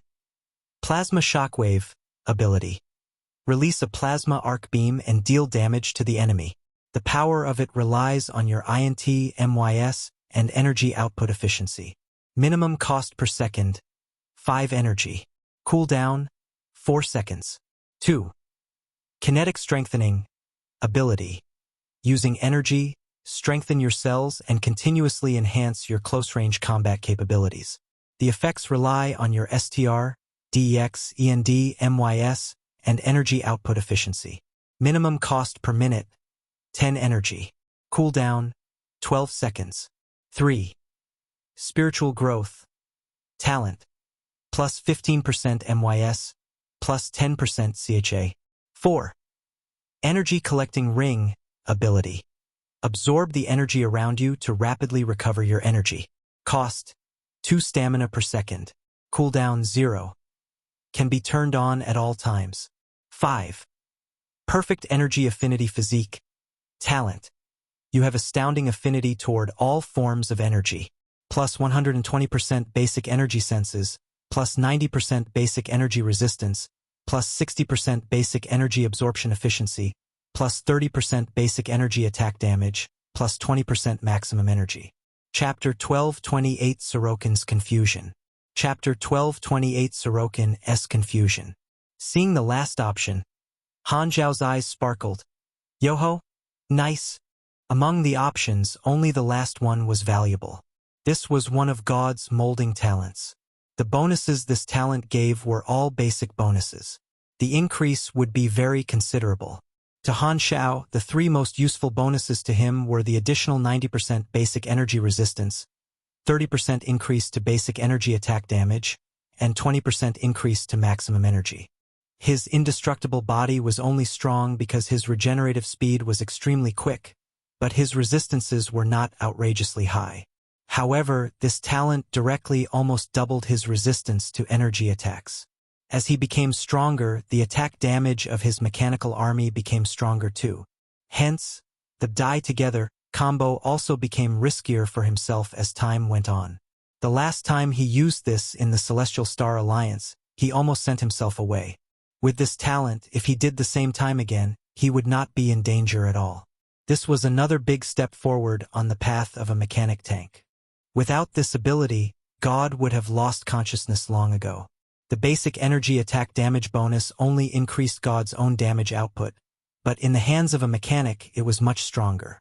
It could increase the damage of all energy-type weapons. Its most direct impact would be the increase to the army's long-range attacks. The 30% increase was also quite ample. At this point, with so many talents, Han Xiao had already discovered one trait. When the molding talents of other classes were possessed by a mechanic, the effects would be astronomically enlarged. This was the advantage of using the army style. Of course, the extra 20% maximum energy was incredible too. His current maximum energy was around 290,000, so this gave him 50,000 energy right away. It was more than enough for him to acquire the bonuses of a new energy rank, maybe even 2 ranks. In the later stages, energy rank bonuses and race evolution were among the main sources of attributes, giving thousands of points easily every time, substantially more than simply leveling up. At his current energy rank, the attributes he would receive every time his rank increased were enormous. His attributes would increase for about 7,000 in total once he gained just one more energy rank. The way the energy rank bonuses worked was that when his current energy depleted throughout battles, the bonuses would decrease along with the energy rank too. Therefore, the supers who had infinite energy or could convert between energy and health had a tremendous edge. They could always maintain their energy level at their peak. Han Xiao, Kasui, and Ulu were all like this. You have received the talent, Perfect Energy Affinity Physique. It was an easy choice.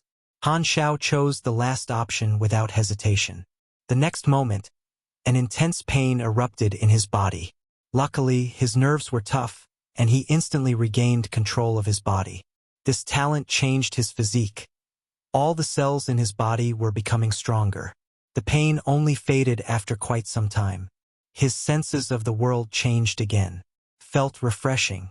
Han Xiao realized that he could now sense the stray universe energy everywhere around him without having to use any ability. It was as if he was suddenly no longer short-sighted. He could observe the world more clearly.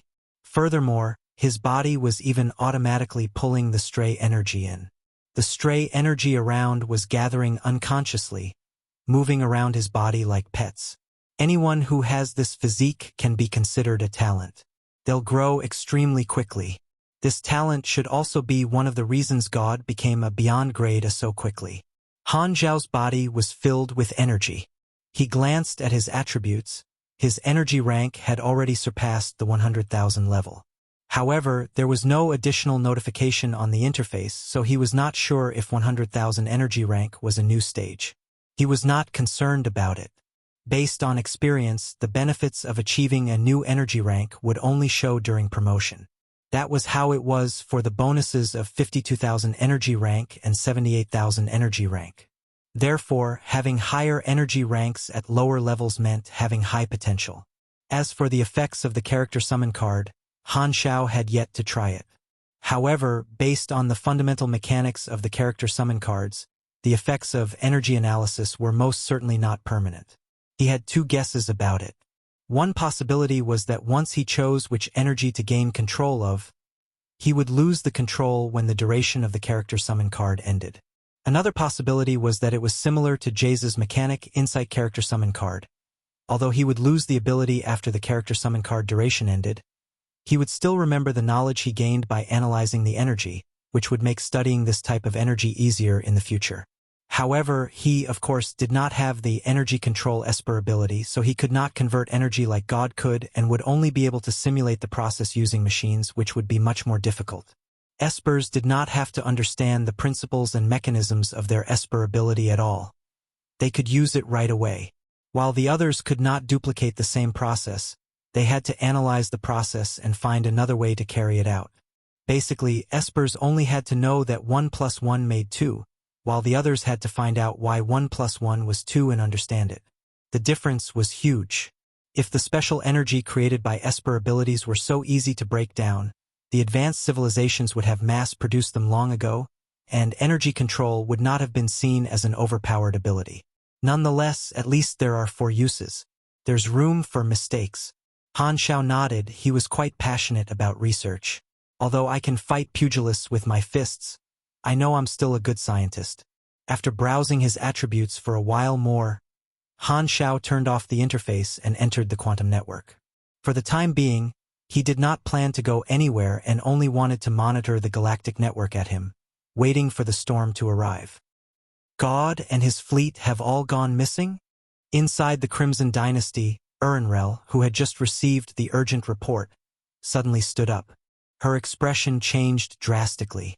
Before her was the remote projection of the Marshal of the Exploration Army, Terakov. His expression was extremely serious as he said with a deep voice, "Yes, it happened just now. The remote link between God's Guard Fleet and Planet Lighthouse's Artificial Intelligence Center suddenly broke. We tried repairing it, but all attempts failed. We can't contact God or anyone in the fleet now." The artificial intelligences of the Dynasty fleets in the flickering world were all monitored by the Planet Lighthouse headquarters. Once disconnected, Planet Lighthouse would instantly find out where that team went missing. This formed a highly responsive military system that covered most areas in the flickering world. Where did they go missing?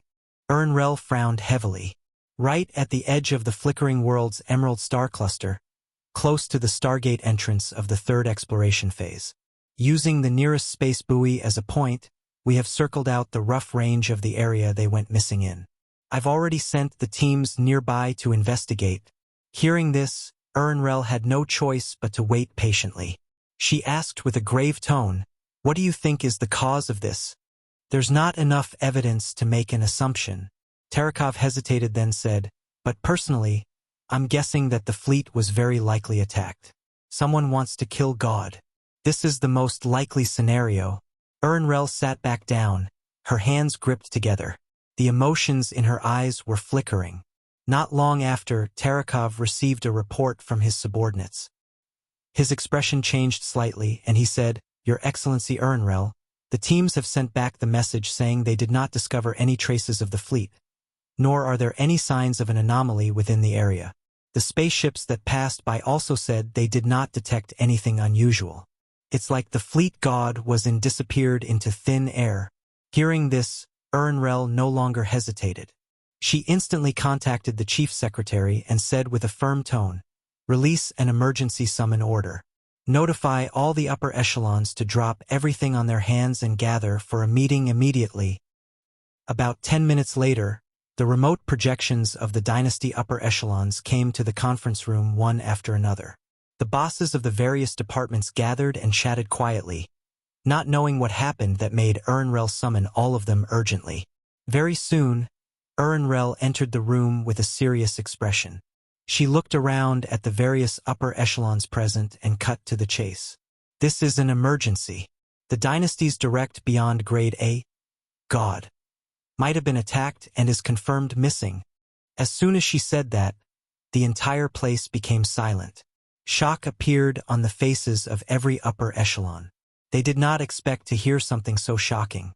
At this time, Terekov stepped up and described the situation in the simplest way. After understanding the situation, the various upper echelons present were all furious. "Who dares to attack the dynasty's direct member? This is trampling the dynasty's pride. We must investigate it thoroughly. The dynasty is not to be provoked. No matter who did it, we must make them pay." Everyone had the same reaction. They were all extremely furious. They were one of the ruling civilizations, yet someone dared to attack their direct member and wipe out their talent. Whoever was behind this had absolutely no respect for the dynasty at all. For someone to do something like that, in their eyes, that person was asking to be killed. An intelligence department high-ranking official said with a deep voice, "Since the fleet is missing too, we can assume that the enemy succeeded. We have to first verify if God is still alive.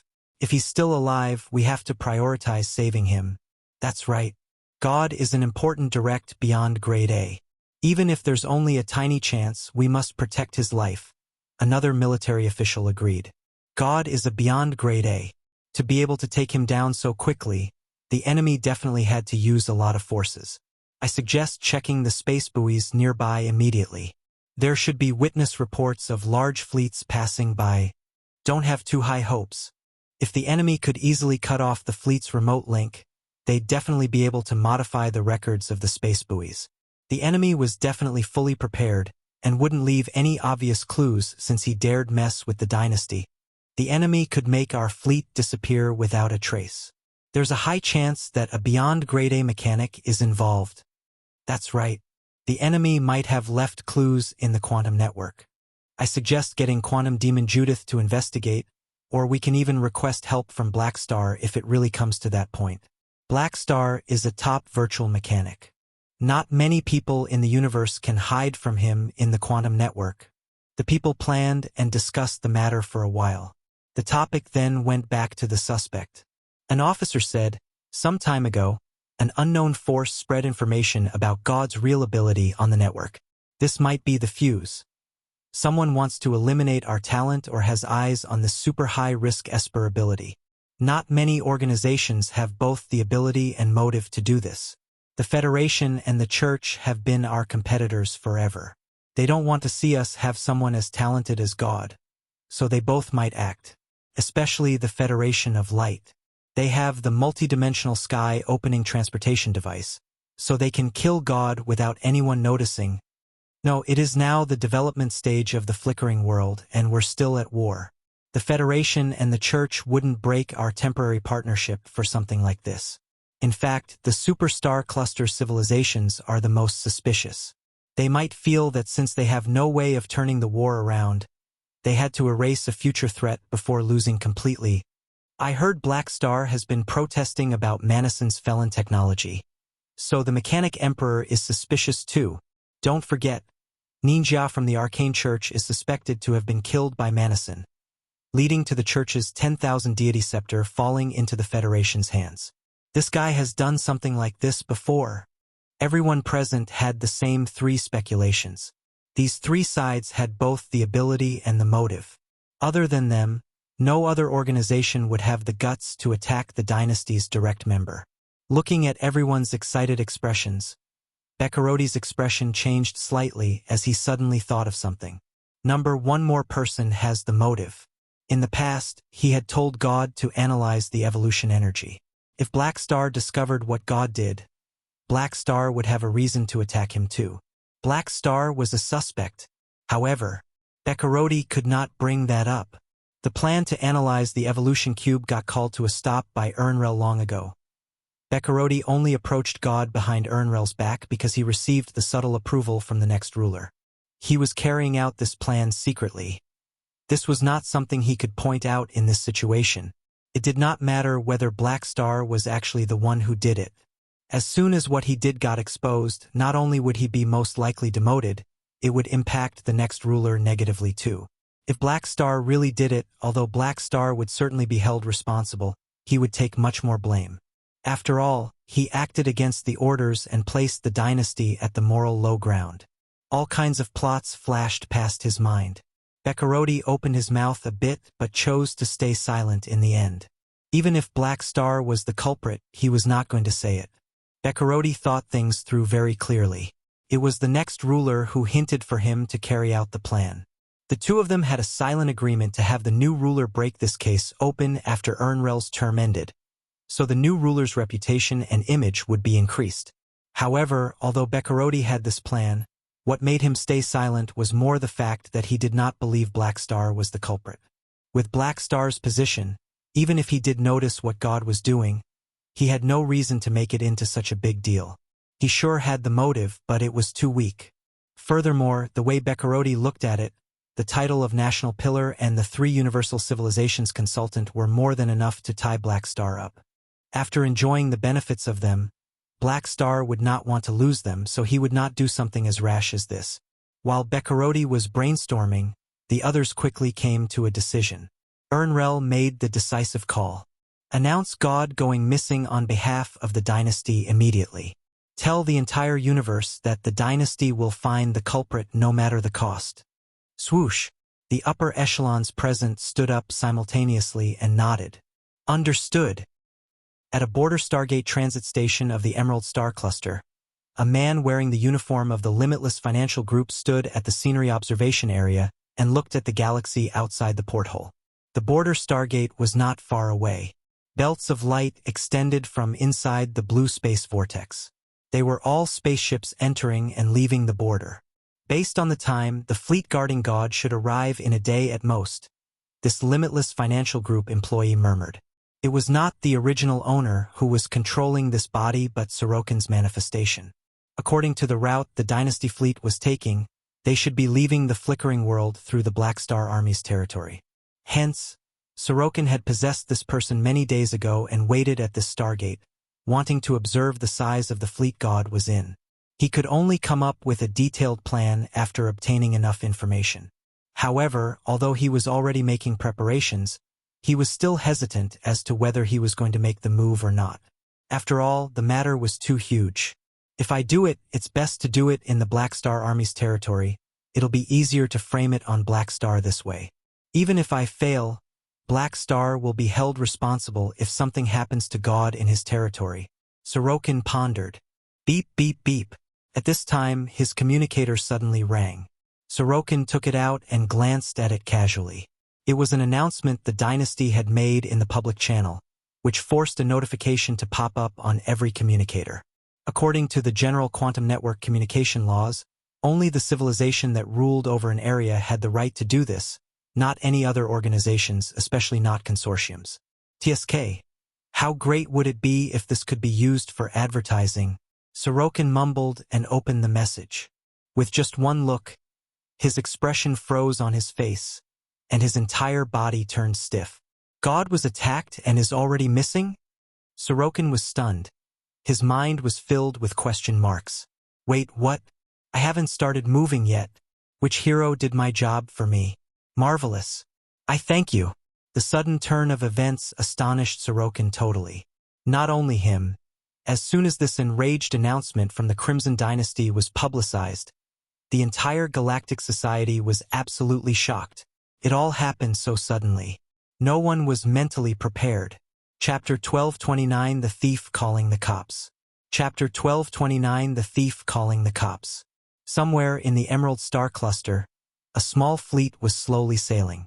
The symbol on the exterior armor of the spaceships showed that this fleet belonged to Ancient Snake, which meant this was the person who called out God's Esper ability during the welcome meeting. Lucy stood before the porthole at the bridge and looked into the galaxy outside the window. Beside him was another neutral beyond grade A who was also someone who frequented the black market.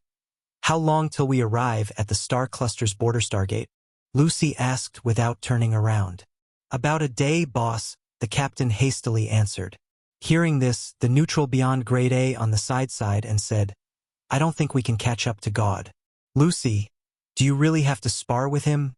I must find out what his ability really is. He's a direct member of the dynasty. He can totally not accept your request. It's not like you can force him to fight, right? Humph. I'm gonna try it at least. Lucy looked determined. After the welcome meeting, he had brought his fleet along with a beyond grade A friend and chased behind God along the route they took, hoping to stop God and ask for a spar. Of course, he did this not just to satisfy his curiosity. As a secret member of a superstar cluster civilization, he received a secret order from the upper echelons that asked him to find a way to force God to fight and verify if God's ability was really energy control. This was why he kept chasing after God. The superstar cluster civilizations did not want to attack God, but a test of this degree was doable. They all wanted to know God's real ability. At this time, the spaceship's radar suddenly rang. Alert! Spacetime stabilized area ahead. Hyperdrive will be shut down. Please stop hyperdrive mode or go around the area. The two of them were surprised. Spacetime stabilized areas usually meant trouble. Neutral beyond grade as did not like getting into unnecessary trouble. Lucy was just about to have the fleet go around the area when the spaceship suddenly received a message. This is the Crimson Dynasty Exploration Army. We're carrying out a check on all passersby. Please stop your ships immediately and cooperate. I repeat, please stop your ships immediately. Hearing this, Lucy told the fleet to stop. He looked outside the window and saw a line of defense formed by the Dynasty's battleships that seemed to have locked up a large area ahead. 3 Dynasty spaceships quickly approached and activated all kinds of detection devices to scan Lucy's fleet. At the same time, a projection of someone who looked like a Dynasty military officer appeared on the communication screen. He looked at Lucy and the Beyond Grade A beside him and said expressionlessly, Please show us your IDs, spaceship sailing certificate, crew list, logbook. Though unhappy, Lucy told the captain to do as he was told. After all, his real identity was sensitive. Plus, he did not think there was anything he had to hide. The military officer started checking through the information provided. Having realized that Lucy and the person beside him were both beyond grade as, his expression changed slightly. A strong sense of suspicion flashed past his eyes. Fruibnovel.com. What are you doing here? Why are you passing by this area? Where are you heading? The Dynasty needs to know that too. This is one of the routes leading to the border Stargate station. Is it weird for me to pass by here? Lucy frowned. In fact, why are you guys locking this area down? To search people. The Dynasty military officer did not want to say much and went back to checking through the records. At this time, he suddenly realized that there were records of tracking God in Lucy's logbook. His pupils instantly constricted, and he yelled with an indisputable tone, Everyone, leave the spaceship immediately for further checks. The neutral beyond grade A on the side frowned. Isn't this too much? We're just passing by. I'll repeat myself one more time. Leave the spaceship immediately for further checks, or we'll do so forcibly. After that, the Dynasty fleet at the back activated their weapons and aimed at Lucy's fleet immediately, clearly ready to fire at any time. Are you threatening me? Lucy was annoyed. The Dynasty was powerful. Forget their officer not showing him any respect. How dare an officer attempt to order around him a beyond grade A like that? Did he really think beyond grade As were easy to mess with? Sure, as a neutral beyond grade A, he did not have the strength to mess with the Dynasty. However, he did not think that just anybody in the Dynasty had the right to disrespect him. Furthermore, with the beyond grade A association behind his back, he was not someone who had absolutely no backup at all anymore. Beep, beep, beep. Just as Lucy was about to vent his anger, the communicator of everyone in the ship rang. Lucy frowned, suppressed his anger for the time being, and took out his communicator. Only then did he see the Dynasty's announcement that popped up, and his expression changed drastically. God is missing? Who did it? Who had the audacity to do it? Lucy's body suddenly shook. Suddenly occurred to him. Wait a minute, I've been tracking God all this time, wanting to spar with him. If nothing had happened to God, this would have been completely normal and would not lead to the Dynasty's hostility. However, now that something had happened to God, anyone who was related became a suspect. Although he was only trailing behind God and did not even meet him, he was still suspicious in the eyes of the Dynasty. The Dynasty was not going to let go of any leads. No wonder the Dynasty military officer had that attitude. Lucy knew how huge the matter was. This was not the time to be concerned about whether that officer disrespected him or not. He had to find a way to clear his suspicion. If he did not cooperate with the Dynasty's investigation, he had absolutely no doubts that the Dynasty would vent their anger on him. This was not the time to be stubborn. Lucy's rage instantly extinguished. He did not dare explode and could only tell everyone to leave the spaceship and obediently cooperate with the Dynasty's checks. He was extremely frustrated. Who's the B***starred that did this? Now I've been dragged down too. What? God is missing? Someone really attacked him. The Federation of Light's president, Bader, stood right up from his chair, stunned. What? Who's the idiot? No, this isn't an idiot. It's a maniac. The Chief Elder was in dismay too. Who's so daring as to really attack a direct member of the Dynasty? This will affect the entire explored universe's situation, create a huge storm and cause problems for everyone. Bader frowned tightly and said with a deep voice, if we didn't make a move, nor would the church. So it's most likely the Superstar Cluster Alliance's doing. Yes, it must be the Superstar Cluster Alliance. The Chief Elder nodded. Before it happened, the two of them did not think the Superstar Cluster Alliance would dare act. However, when it really happened to the two of them, since they did not do it, it could only be the Superstar Cluster Alliance. Who gave them the guts? They dared to attack the Dynasty's direct member today. Are they going to attack ours tomorrow? The Superstar Cluster Alliance is getting cocky. Looks like the tragedy of the Pinnacles was not an effective enough of a lesson. Looks like it's time to educate them again. Bader's eyes flickered. He was actually secretly happy about the Dynasty being the one that took the hit. He basically enjoyed the benefit of the Dynasty being weakened without having to do anything. However, on the other hand, the Dynasty represented one of the ruling civilizations, and the Federation was also one of the ruling civilizations. Seeing their authority get challenged, he was still angry. These two emotions were not in conflict. The Chief Elder thought for a moment and said with a heavy heart, although we're not the culprit, our specialty is assassination since we have the multidimensional sky opening transportation device. So we'll most likely be one of the suspects to the Dynasty. This is a problem. Therefore, we have to make a stand and actively help the Dynasty investigate the case. However, we're not the only ones who have this kind of teleportation technology. Who knows if the Mechanic Emperor stole it? Plus, Black Star also has a type of mechanical suit that has similar teleportation abilities. The Mechanic Emperor is suspicious indeed. He's still the Federation's ally. If he did it, we'll be responsible too. As for Black Star, The chief elder laughed. Hee, as long as the dynasty upper echelons have not gone crazy, it's impossible for them to suspect Black Star. You're right, Bader sighed and shook his head. Who the F***CK did this? The Star Arc civilization leader was dumbfounded, as if struck by lightning. Although this was indeed something they wanted to do, the Star Arc civilization leader knew that no matter who attacked God, the Superstar Cluster Alliance would certainly be the dynasty's top suspect. This was pushing them into the flames. The Star Arc civilization leader was puzzled. Possible suspects flashed through his mind one after another. I didn't do it. Is it another Superstar Cluster civilization? Who has the motive to do so? Moto? Moto had exited the war long ago. The current battle had nothing to do with, so they would really not be afraid of doing something like this. Even the possibility of them wanting to burden the Superstar Cluster Alliance was not out of the question. They had lost the chance to compete, so they wanted to make the other Superstar Cluster civilizations fail just like them. The brain of the Star Arc civilization leaders spun quickly.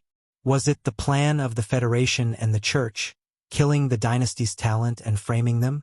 Was it the dynasty's own plot, making God go missing and framing it on the Superstar Cluster Alliance, giving their direct members a reason to participate in the war and using it as an excuse to start another tragedy of the Pinnacles?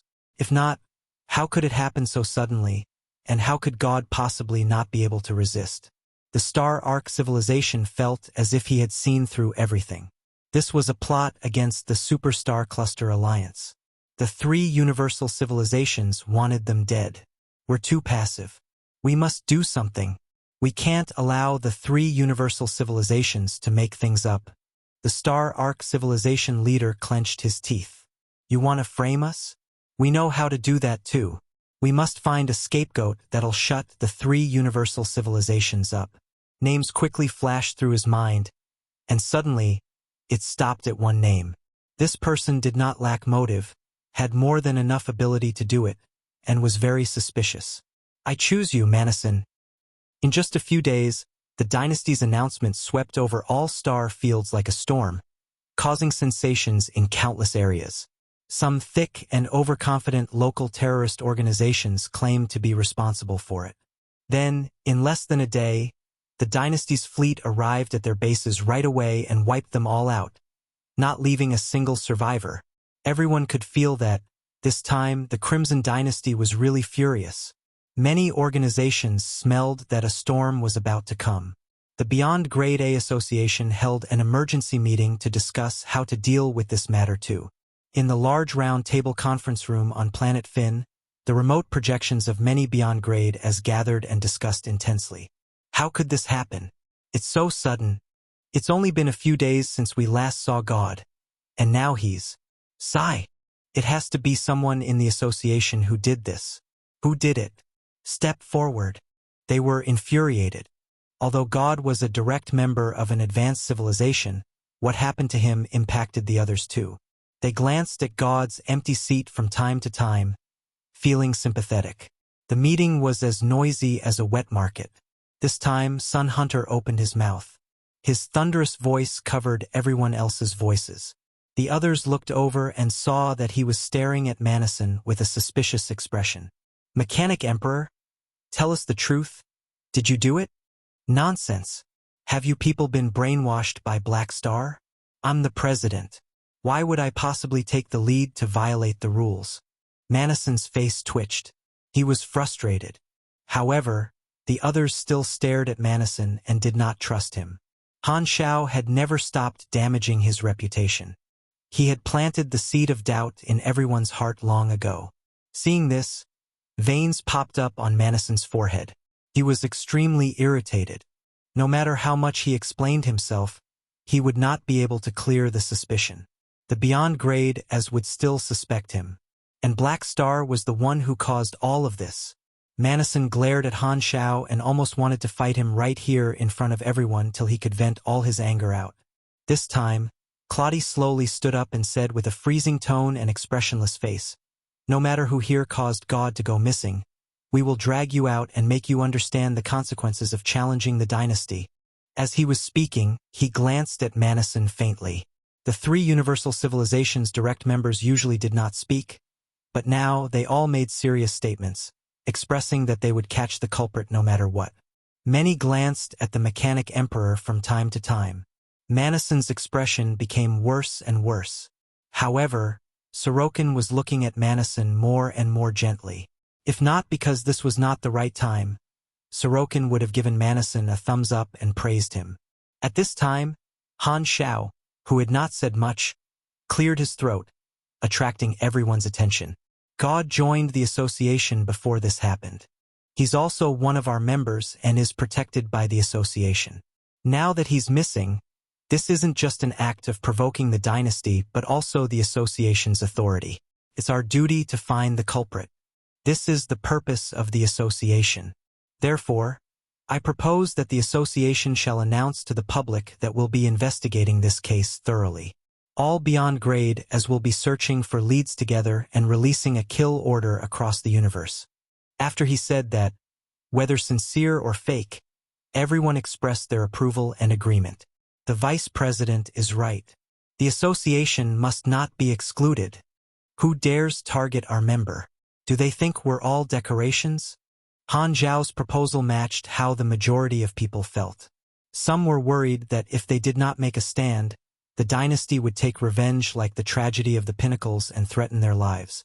Since Han Xiao had proposed to provide assistance, it would more or less direct the dynasty's hatred somewhere else so that they would not be the target for the dynasty to vent its anger. Furthermore, protecting its members was one of the association's duties. Most people were glad to see the association make a move. This meant that they would receive the same treatment in the future. The atmosphere in the room suddenly became united. Claudia glanced at Han Xiao. His expression became slightly less cold as he nodded at Han Xiao and sat back down. He had intended to acquire the association's help. After all, this many beyond grade as was an extremely powerful force. Gaining their help would largely increase the chances of finding the culprit. Black Star was the dynasty's ally, and he had given them a lot of face by making the decision on the spot to provide assistance. Seeing this, Claudia agreed more with the dynasty's strategy. Letting Black Star control the association was definitely a good thing for the dynasty. Looking at everyone's reaction, Han Xiao maintained a serious expression on the surface, while secretly heaving a sigh of relief in his mind. This was the effect he wanted to achieve. Having all the organizations suspect each other while not knowing that the true culprit was right under their noses. He had completely muddied the waters. Chapter 1230 Werewolf Becoming the Detective. Chapter 1230 Werewolf Becoming the Detective. The next day, with the Beyond Grade A Association taking the lead, all the Beyond Grade A organizations made a joint announcement. They claimed that this was an insult to the association and that the association would assist the Crimson Dynasty in finding the culprit to avenge God. As so many Beyond Grade as used their influence to search for clues, it instantly caused chain reactions in the flickering world, affecting countless normal organizations. The dynasty also made a public response based on the Beyond Grade A Association's announcement, praising Vice President Black Star's act of taking the lead, not at all mentioning Manason, the actual president. The difference in treatment was clear. At the same time, the Beyond Grade A Association publicized a universe kill order. Every member chipped in some money, making up an outrageous reward as high as 4 billion anas. Among them, the Black Star Army alone contributed $500 million, expressing their determination to find the culprit to the outside world. The outrageously high reward immediately triggered the enthusiasm of the entire flickering world. Almost everyone was guessing who the real culprit was every day. Plus, the Dynasty Exploration Army dispatched a ton of manpower and resources to search for clues, causing the focus of the flickering world to shift. Although the flickering world was still the main focus of the galactic residents, the search for God also attracted a lot of attention. Other than fighting in the war, these organizations were also sending their men all over to look for clues. The Federation and the Church did not only watch either.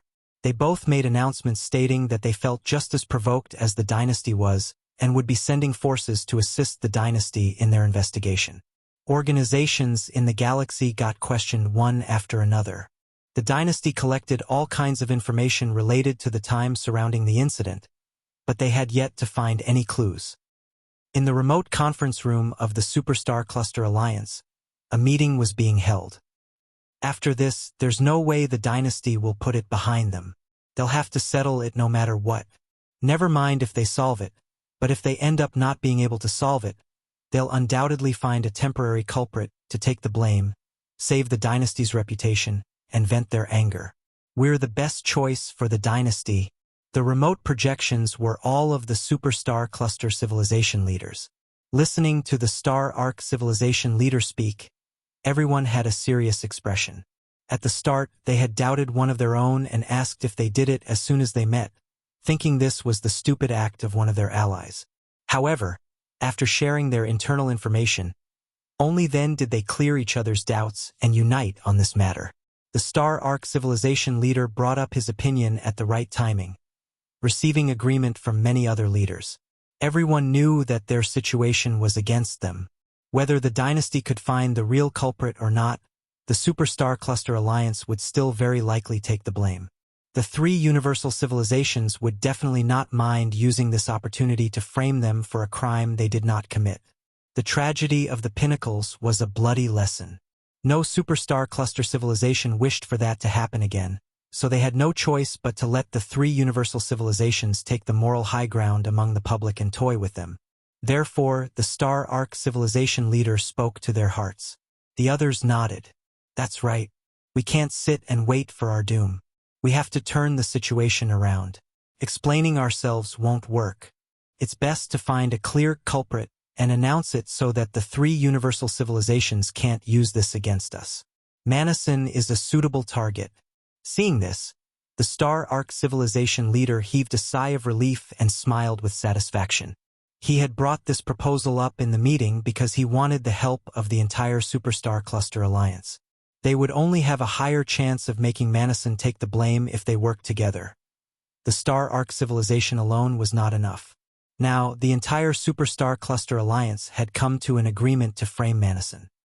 In the Mechanic Emperor's secret base, Manison did not look happy. He hung up the call from the Federation and frowned slightly. The dynasty's request is too much, telling me to show all my felons, submit the logbooks of all the spaceships under my command, and even open up the memory database of all my mechanical soldiers for them to check. They say they hope I can cooperate with the investigation, but they've actually already marked me as the main suspect. The only thing that's left to do is to bring me over and interrogate me. Manison shook his head. He could clearly see that the three universal civilizations were also planning to use this opportunity to find out the coordinates of his various bases. Although he did not do it, he was not so naive as to think he could stay out of it completely. From Manison's perspective, the Superstar Cluster Alliance was most likely the culprit. The Superstar Cluster Alliance would certainly not be willing to sit and wait for their doom, so they would definitely do something about it. Manison, however, happened to be between the three universal civilizations and the Superstar Cluster Alliance and was the most suspicious. He was the most suitable sacrifice. Someone was probably going to pin the incident on him. I must prepare some way to fight back and make the Superstar Cluster Alliance take the blame they deserve. Speaking of which, if they try to frame me, that should prove they're the real culprits. Manison's thoughts were very clear. If possible, he might have wanted to frame Black Star and teach that B***star a lesson. However, that was way too difficult to do, almost impossible really, so he could only forget about that idea. In the Holy Accord organization's base. To think that this happened in the outside world. The various revived primordial ones gathered, watched the images on the communicator in Oathkeeper's hands, and chatted continuously. The times are so terrifying now. Even an Esper ability as powerful as energy control has appeared. Pity he got killed right after he entered the Beyond Greta territory. Black Star is indeed right. The world outside is dangerous. This culprit messed up. No matter how perfectly he executed the plan, as soon as the dynasty figures out the sanctums and revives God, the truth would be revealed. The others nodded. Oathkeeper, however, was a little worried. If the dynasty can't find the culprit, once you revivers appear, the dynasty will suspect you guys too. This isn't good news. Biger sighed and said, so, we're affected by the culprit too. We'll have to be more cautious when we decide to go public. The people sighed and felt that the problem had just fallen down the sky out of nowhere. In the Black Star Army commander's office, Han Xiao said in his chair. Virtual screens hovered before him, displaying the activities on the quantum network. Over the past few days, he had been doing this to pay attention to the direction this matter was taking. He had witnessed the spark he lit spread like wildfire, affecting bigger and bigger areas. He felt more and more like a mastermind behind the curtains stirring up storms in the universe. This is probably going to be the norm for some time. The dynasty will not stop till they find the real culprit. It's like a hornet nest. At this time, his communicator suddenly rang. He took it out. It was surprisingly a call from Tarakov. As he picked it up, Old Tar's remote projection appeared in the room. Old Marshal, it's been some time. Tarakov nodded and said with a serious expression, Black Star, I'll keep things short. The dynasty needs your help now. Go ahead. God has been missing for many days. The dynasty has already searched all the records of the area within a month's duration before and after the incident, but we have yet to find any solid evidence. Therefore, the upper echelons have decided to form a task force especially in charge of this matter. The dynasty hopes to invite you to join as an expert, relying on your abilities to search for leads on the quantum network. What do you think? Han Xiao almost laughed out loud. Ahem, I'm the consultant of the 3 universal civilizations. This is my duty. I'm ready anytime. Okay. The task force will gather online in a day's time.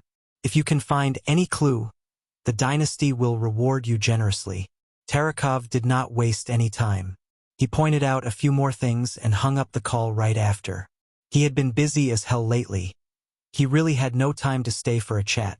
Han Xiao put the communicator down and smirked.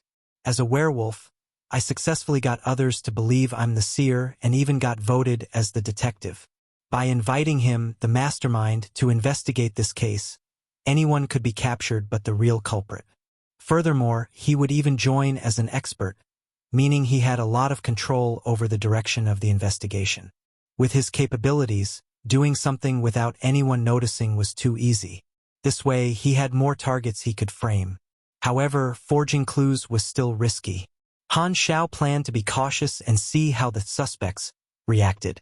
While he was being secretly glad, a notification suddenly popped up on the interface. You have triggered the mission. Wanted order. Mission introduction. An important member of the Crimson Dynasty is suspected to have been ambushed and is now missing.